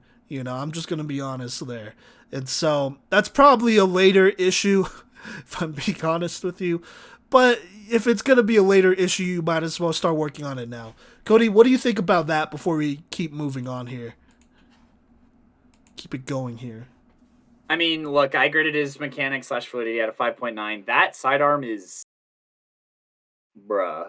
Like, it's just, like you said, once you see it once, then you can't unsee it. Yeah. I mean, it gets there. It gets the job done. But it's one of those things where it's like, what would you rather throw with? Your 180 pounds or like however much, pressure this elbow can do. And honestly, like, when you're this good of a prospect, you're going to want to fix that, because I mean, if you're throwing with your elbow all the time, and this is like way long term, but it's going to take some years off your arm. And I mean, look at, I don't know if he also plays baseball, but I mean, baseball players need like elbow surgery all the freaking time. Especially like pitchers who throw sidearm and stuff like that. So it's definitely a habit that you want to get rid of sooner rather than later. And I mean, plus you could tell that from his base, like he knows how to engage his hips and legs and stuff. So, just do that more often and plant your feet more often. But, things that he does do mechanically well, his footwork is still phenomenal. I mean, just his step back is really, really good. And, it's like he can throw off his back foot from time to time, which also takes a dip on his mechanics / fluidity. And that combined with throwing with your elbow is just going to, like, I don't know, think of how much arm power is waiting in the rest of your body. And being able to utilize that for tighter windows and deeper passes. And maybe even like fixing these mechanical things can help with that timing as well. So, hey, real quick, do you know what his mechanics kind of remind me of? Just a little bit here. It reminds me of Sam Ehlinger, just a little bit. You know what I mean? UT guy here. Well, you've seen Sam Ehlinger play? Yeah, I can see it. Just a little bit. Playing style too. I mean, they play relatively similar as well. I think Ehlinger's a little bit. How He's should I asked say to this? run more. Ellinger, that is. Yeah, well, I was just gonna say Pretty Ehlinger much, is just a lot more bulky and not as smooth as Brady when he runs. Like he Yeah. looks like a freaking like power, like Peyton Hillis out there, at running back, which is not it's not the greatest compliment in the world, but yeah, Well, I can see it mechanically. yeah, just a little bit. So. But anyways, I mean, let's keep it going here. Let's knock out a couple of these in a row here. Decision making, scramble ability, throw on the run. I mean, basically, we're within like 0.4 points of each other for the rest of these categories here, Kodey. I mean, decision making, gave him an 8. Kodey, you gave him a 7.9. I think on the next level, it's equivalent to a 3-star. I'm comfortable with saying that. He has shown me, like watching the games I did, especially the playoffs, he has shown me that he could make the right decisions. Watching him play, he didn't make, like he didn't ever look like he was out of control or that like he was forcing it. Yeah, he took his dump offs, big time in decision making for a young quarterback. Yeah. Not trying to force something that's just not there. Yeah, no, he was patient. I was very impressed with his patience in the games that I watched, which really bumped up this for me. Because honestly, when it comes to middle schoolers, I'm always kind of iffy when it comes to decision making, especially when they're at quarterback because it's a different system.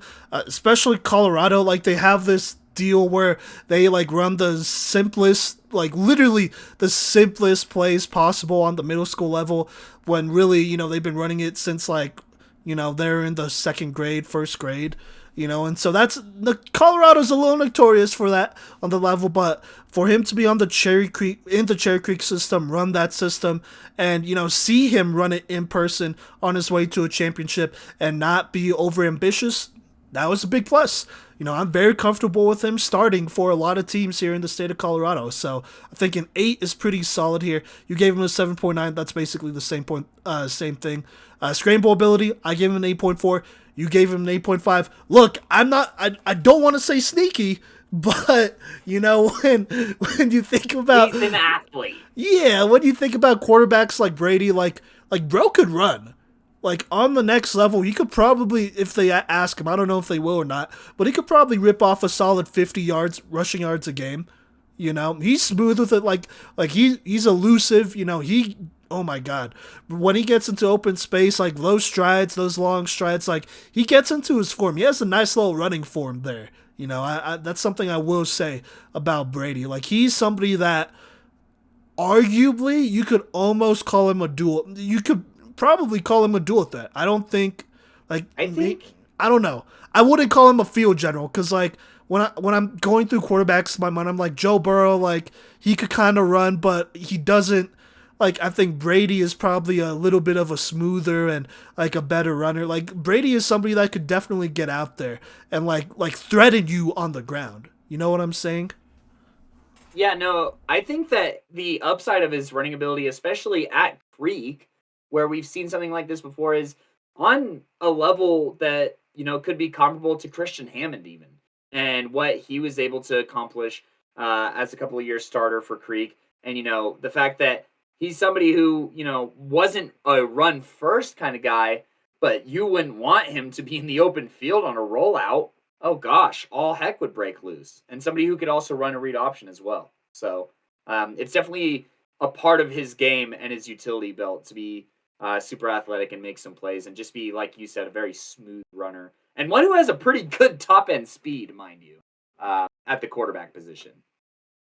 Yeah, no, absolutely. I mean, you got to take him seriously as a runner. If you don't, then he's going to get one on you, and you can't. You don't want that to happen. What am I trying to say? He has the ability to make some big time plays on you on the ground, just as well as he can throwing it.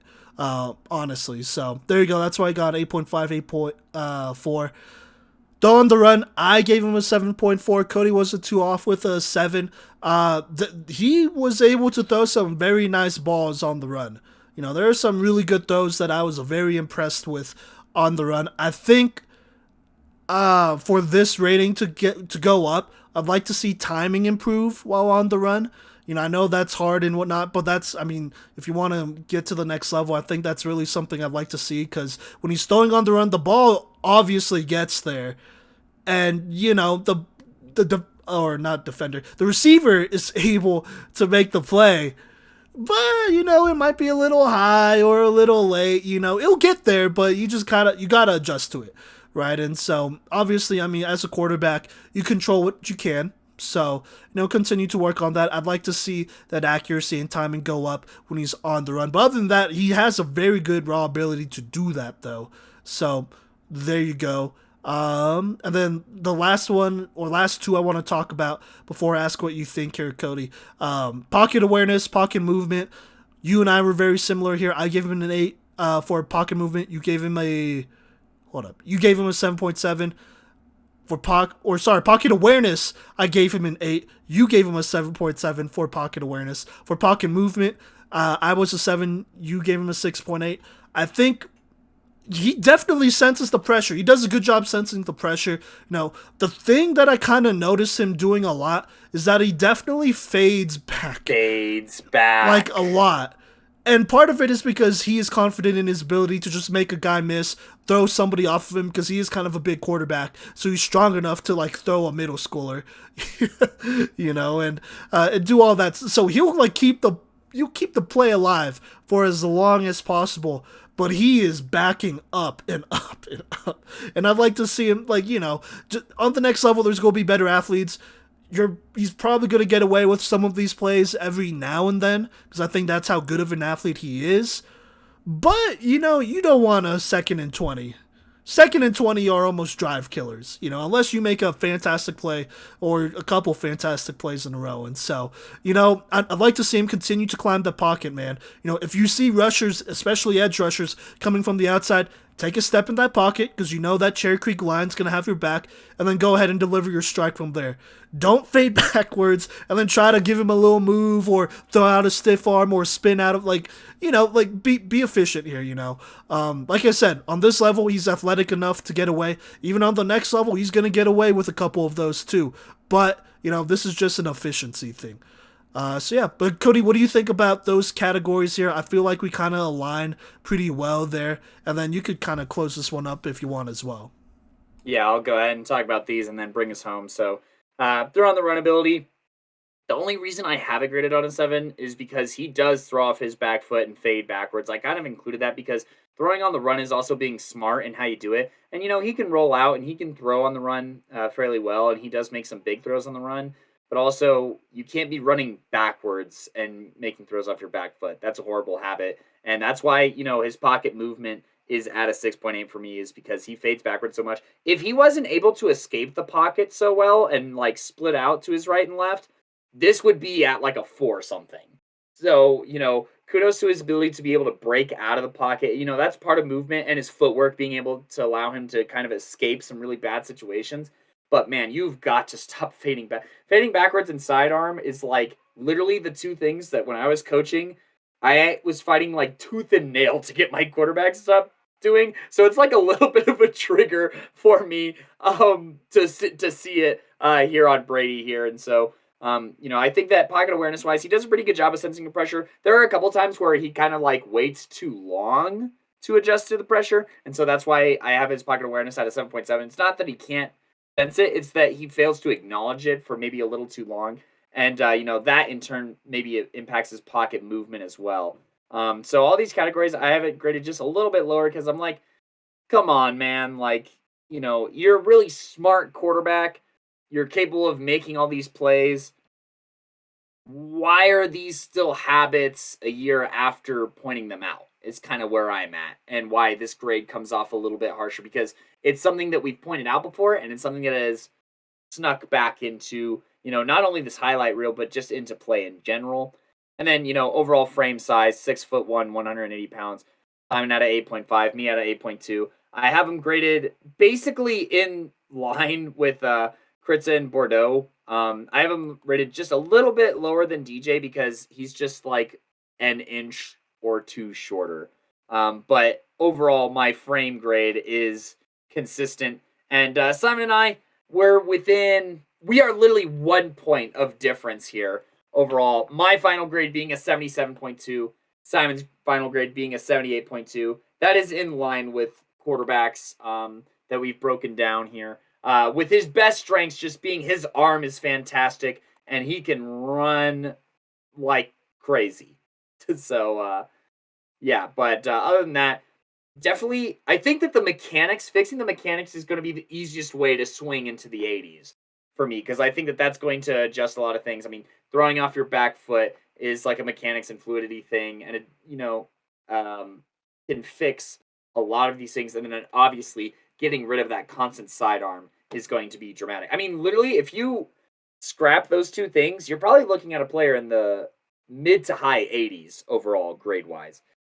Simon, is that a bold thing to say here, or is it really?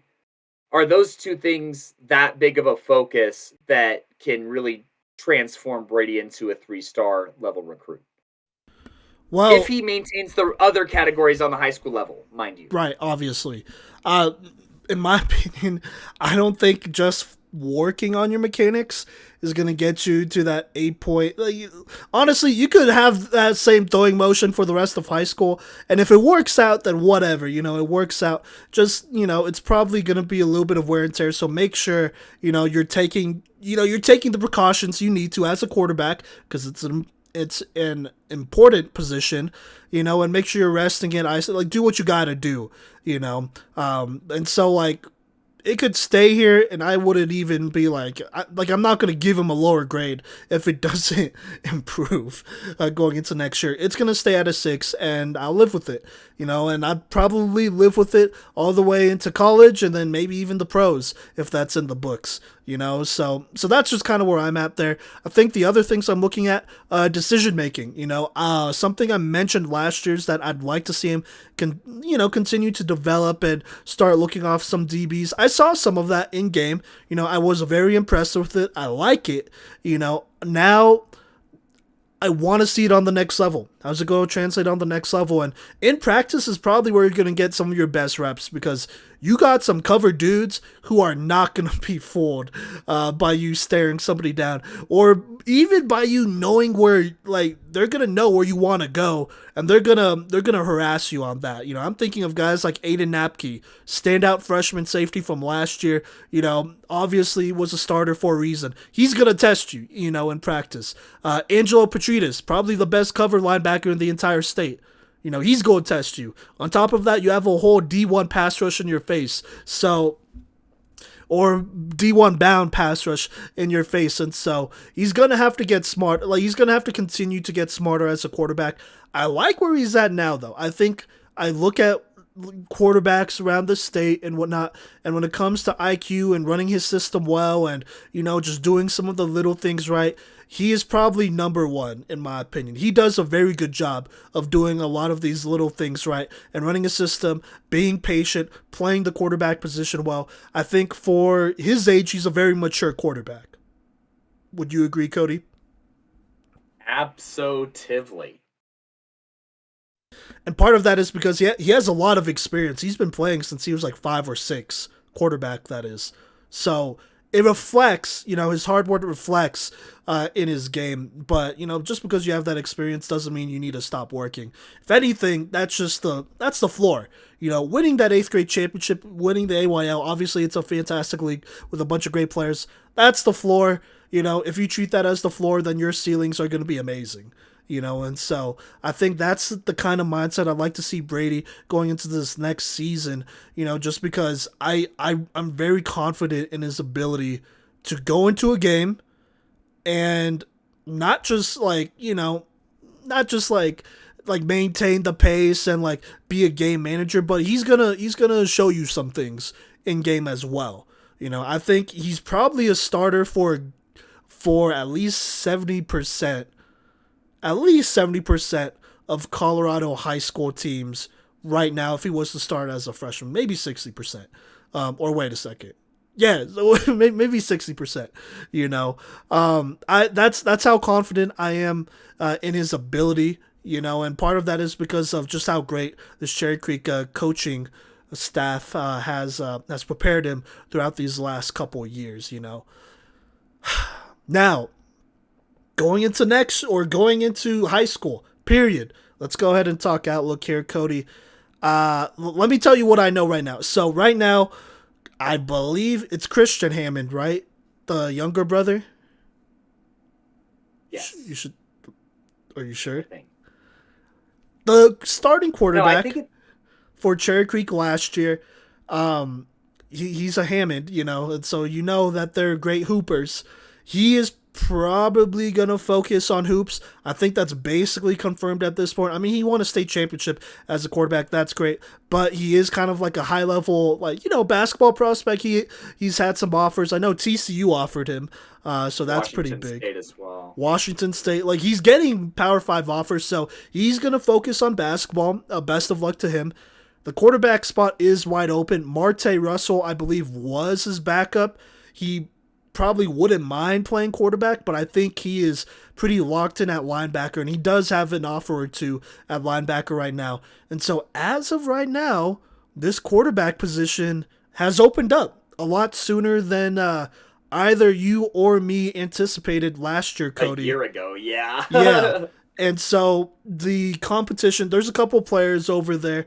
I think the one that I am most familiar, maybe not most familiar with, but the one that I know well is Aurelio Marchiol. That's Nico Marchiol. I'm probably saying your last name wrong. I'm sorry. But that's Nico Marchiol's cousin. And Nico, if you remember him, played for Regis Jesuit before moving to Hamilton out in Arizona. Then now he's a quarterback over at West Virginia. And so his cousin, he's a pretty solid quarterback. I need to look at not Nico's film, at Aurelio's film here a little bit more here, because I feel like him and Brady are very, very similar quarterbacks. But Aurelio is obviously older, and I think he will be an incoming junior. Aurelio, that is, so he'll have 2 years. And so, assuming he wins the starting position, then, he plays for 2 years, and then Brady will still have 2 years to play, But if Brady wins the position, which, let's be honest, a Cherry Creek, they're going to play the best player there, then, you have a solid 4 years. I think he will probably have a solid opportunity to compete, at least, or show at least what he has. And that might lead to competition. But other than that, I don't know when he's going to start or play. And it's not because of his ability or whatever. I know he knows the system. That's great. I'm more interested in seeing how Aurelio turns out, because he looks like a nice little quarterback as well. So, yeah. Kodey, what do you think about what I just said there, plus just outlook stuff in general? I think that it all checks out. I don't disagree with any of it. I will say, regardless of, say Brady doesn't push for this quarterback job necessarily as a freshman for that varsity spot. First off, I mean, Creek loves to operate in years of two. I mean, if you look at their quarterback history, I mean, that was their plan, you could probably say, with Christian Hammond, following Julian Hammond, that 2 years Hammond, 2 years Hammond. And, if Christian does turn his focus completely to basketball, as, we're somewhat expecting, then, they have another quarterback who's becoming a junior potentially, who could give you another 2 years, right? Everybody wants to be the quarterback for Creek. Okay. So, there's plenty of guys to compete against. But I will say, if Brady doesn't win the spot outright as the number one, win the number 2 spot. Just like we were talking about with Noah Moss, dude, you're going to get chances to play on varsity if you ball out and and get suited up to travel, right? That's the first step. You have to be suited up to travel. And so even if you don't win that number 1 spot, don't be bitter. Get that number 2 spot, or, get that number 3 spot and still get snaps and opportunities to throw touchdowns in varsity games, because the opportunities will be there. I mean, I haven't looked in depth at the Cherry Creek schedule, but I feel like there's going to be opportunities here to get some games in. I'm going to sneak Kodey's up a little about bit to here. call out some Hey, programs. relax. Okay, I mean, they have a pretty tough schedule this year. I have no idea how good this St. Edward team is in Ohio, but if you can get snaps against out-of-state competition, that's fine. But there's going to be opportunities to play. I'm just going to leave it at that. We'll save the preview for the preview. But there's going to be opportunities to play at some point, or injuries freaking happen. So you just got to be ready no matter what, and be a good team player, whether you're first or second or third, and do your work. Yeah, no, absolutely. I mean, his time will come, whether it's now or later or whatever. I know there are a lot of quarterbacks in Colorado, especially, or at least it feels like around now, that are kind of, they're getting those nods and they're starting as freshmen. You obviously have Beckham Kritza, you have Alex Birch, you had Heidel when he was here with Ponderosa. DJ Bordeaux, I think, will probably start for Thunder Ridge going on into this next year. Probably, we'll see. And more. You have all these quarterbacks that are probably starting right now, but if I'm Brady, don't sweat it, dude. You're playing for Cherry Creek. You're going to win a championship as Cherry Creek's starter. Or at the very least, you're going to get a chance to win a championship as Cherry Creek's starter, And so be patient with it, man. Be the best quarterback you could be. Be the best quarterback you could be. Be ready at all times. Don't get caught lacking, especially on some of these mental days, man. I mean, because at the end of the day, all those mental, breaks or physical breaks, all the stuff that, nobody's seeing yet, all that stuff comes out whenever you get a shot to start or to play out of nowhere, All that stuff that, nobody is seeing is going to be shown when you get your opportunity. And that opportunity is going to come. Like we said, Cherry Creek is very good at getting all their guys playing time. Even if it's a little bit, they did the same thing with Marte, with their quarterbacks this year, they do a good job of getting their guys in there, and so you got to take advantage of those opportunities. And I think the biggest thing is just to stay ready. Don't get caught lacking during the football season. And I mean, really in the off season, you shouldn't get caught lacking either, but that's just how this thing is going to go. He's worked hard. He's gotten to this point. I think he could be somebody that, honestly, after a full year of starting, he could garner a couple D1 offers right off the bat. After his full year of starting. I am pretty confident in saying that. And if not, then he'll get in this next year, and I'm not even tripping over that. But he's a very good quarterback, smart kid, good kid too, real nice, great GPA as well. Shout out to Brad as well, his pops, very, very nice family, and great supporters of the podcast. But, really looking forward to see what the future holds for both Brady and Noah here, man. I mean, they played together these last 2 years. I believe they won the championship these last 2 years. Their championship days aren't behind them. Like I said, if they treat those days as the floor, then their ceiling is going to be wild. After every championship, you should treat it as the floor. Maybe not as the floor, but you should still, appreciate it. But mentality-wise, if you treat it as the floor, then you'll be all right. So, yeah, and that's what they've been doing. Kodey, yep.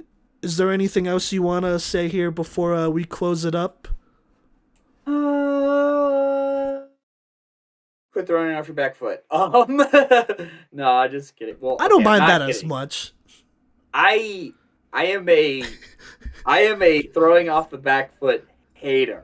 So if you get it there, then it's fine. But also, you're right; it's not a good habit.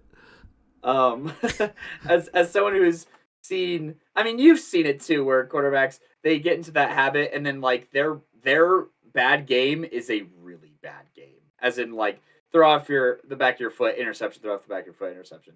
That's what the pit, I should say. That's not even floor. That's what the pit of throwing off your back foot looks like. But honestly, I'm not too worried about it. Brady's got a good support system, both with the coaching staff and, obviously with his family and everything. But, I just want to thank both these players for being, obviously good athletes, but also very polite, mannered, humble young men.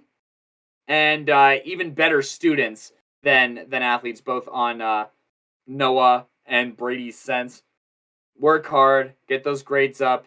And, all of these Creek guys who we've interviewed in the past, and, anybody from a championship team say it's all about who you hang out with and what your collective goals are. And so as two, key pieces of a, 8th grade championship team, you need to carry that. Like, that doesn't mean anything now that you're in high school, right? And you guys need to let your other teammates that are coming up with you know that, and you need to be composed.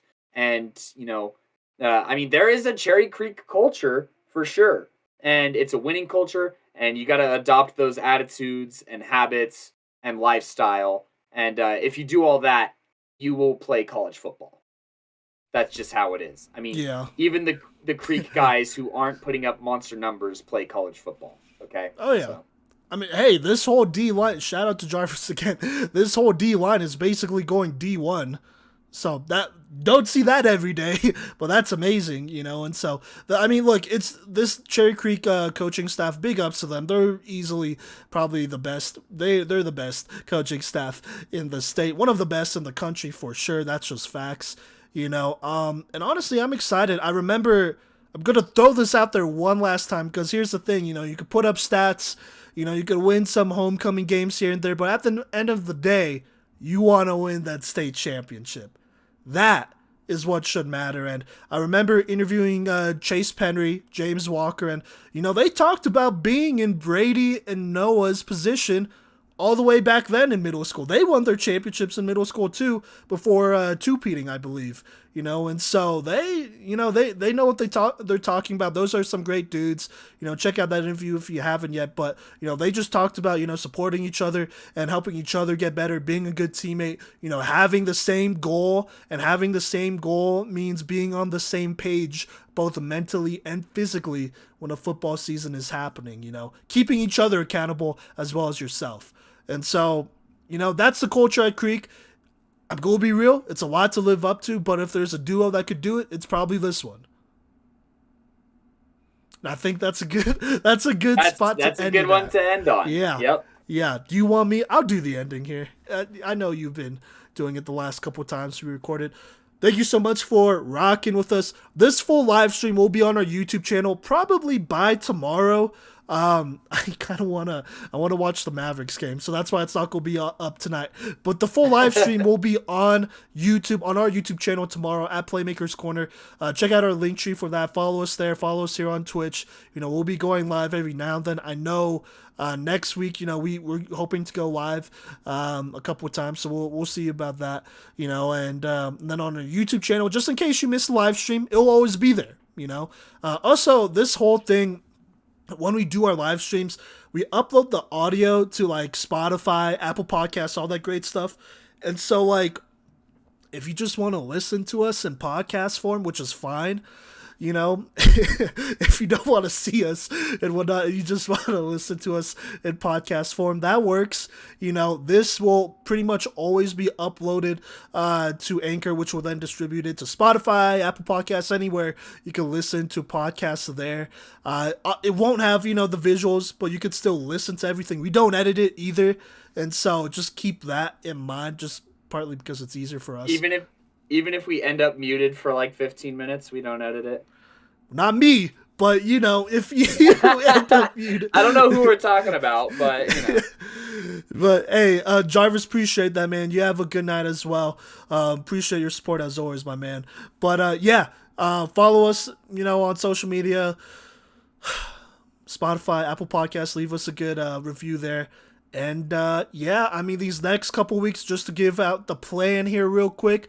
I think Mondays and Wednesdays we're going to be doing film breakdowns, and we're going to be talking pretty much exclusively class of 26. I know Cody has some seniors. Shout out to RJ Holiday. Bro, I'm sorry. It's been a really long time. Monday. It'll come out on Monday, and so that will be the last senior one, and then from here on out, it's class of 26, baby. We're looking to the future. We're talking incoming freshmen, and then after that in the summer, we're going to be previewing, programs and this upcoming 2022 season, as in looking at their schedule, predicting, the records, all that great stuff. That'll be on these live streams as well. But yeah, I think that's pretty much it. Cody, anything else to add on before we say goodnight to these great people? Thanks for tuning in, and catch you on the flip. Appreciate y'all. We'll catch y'all later.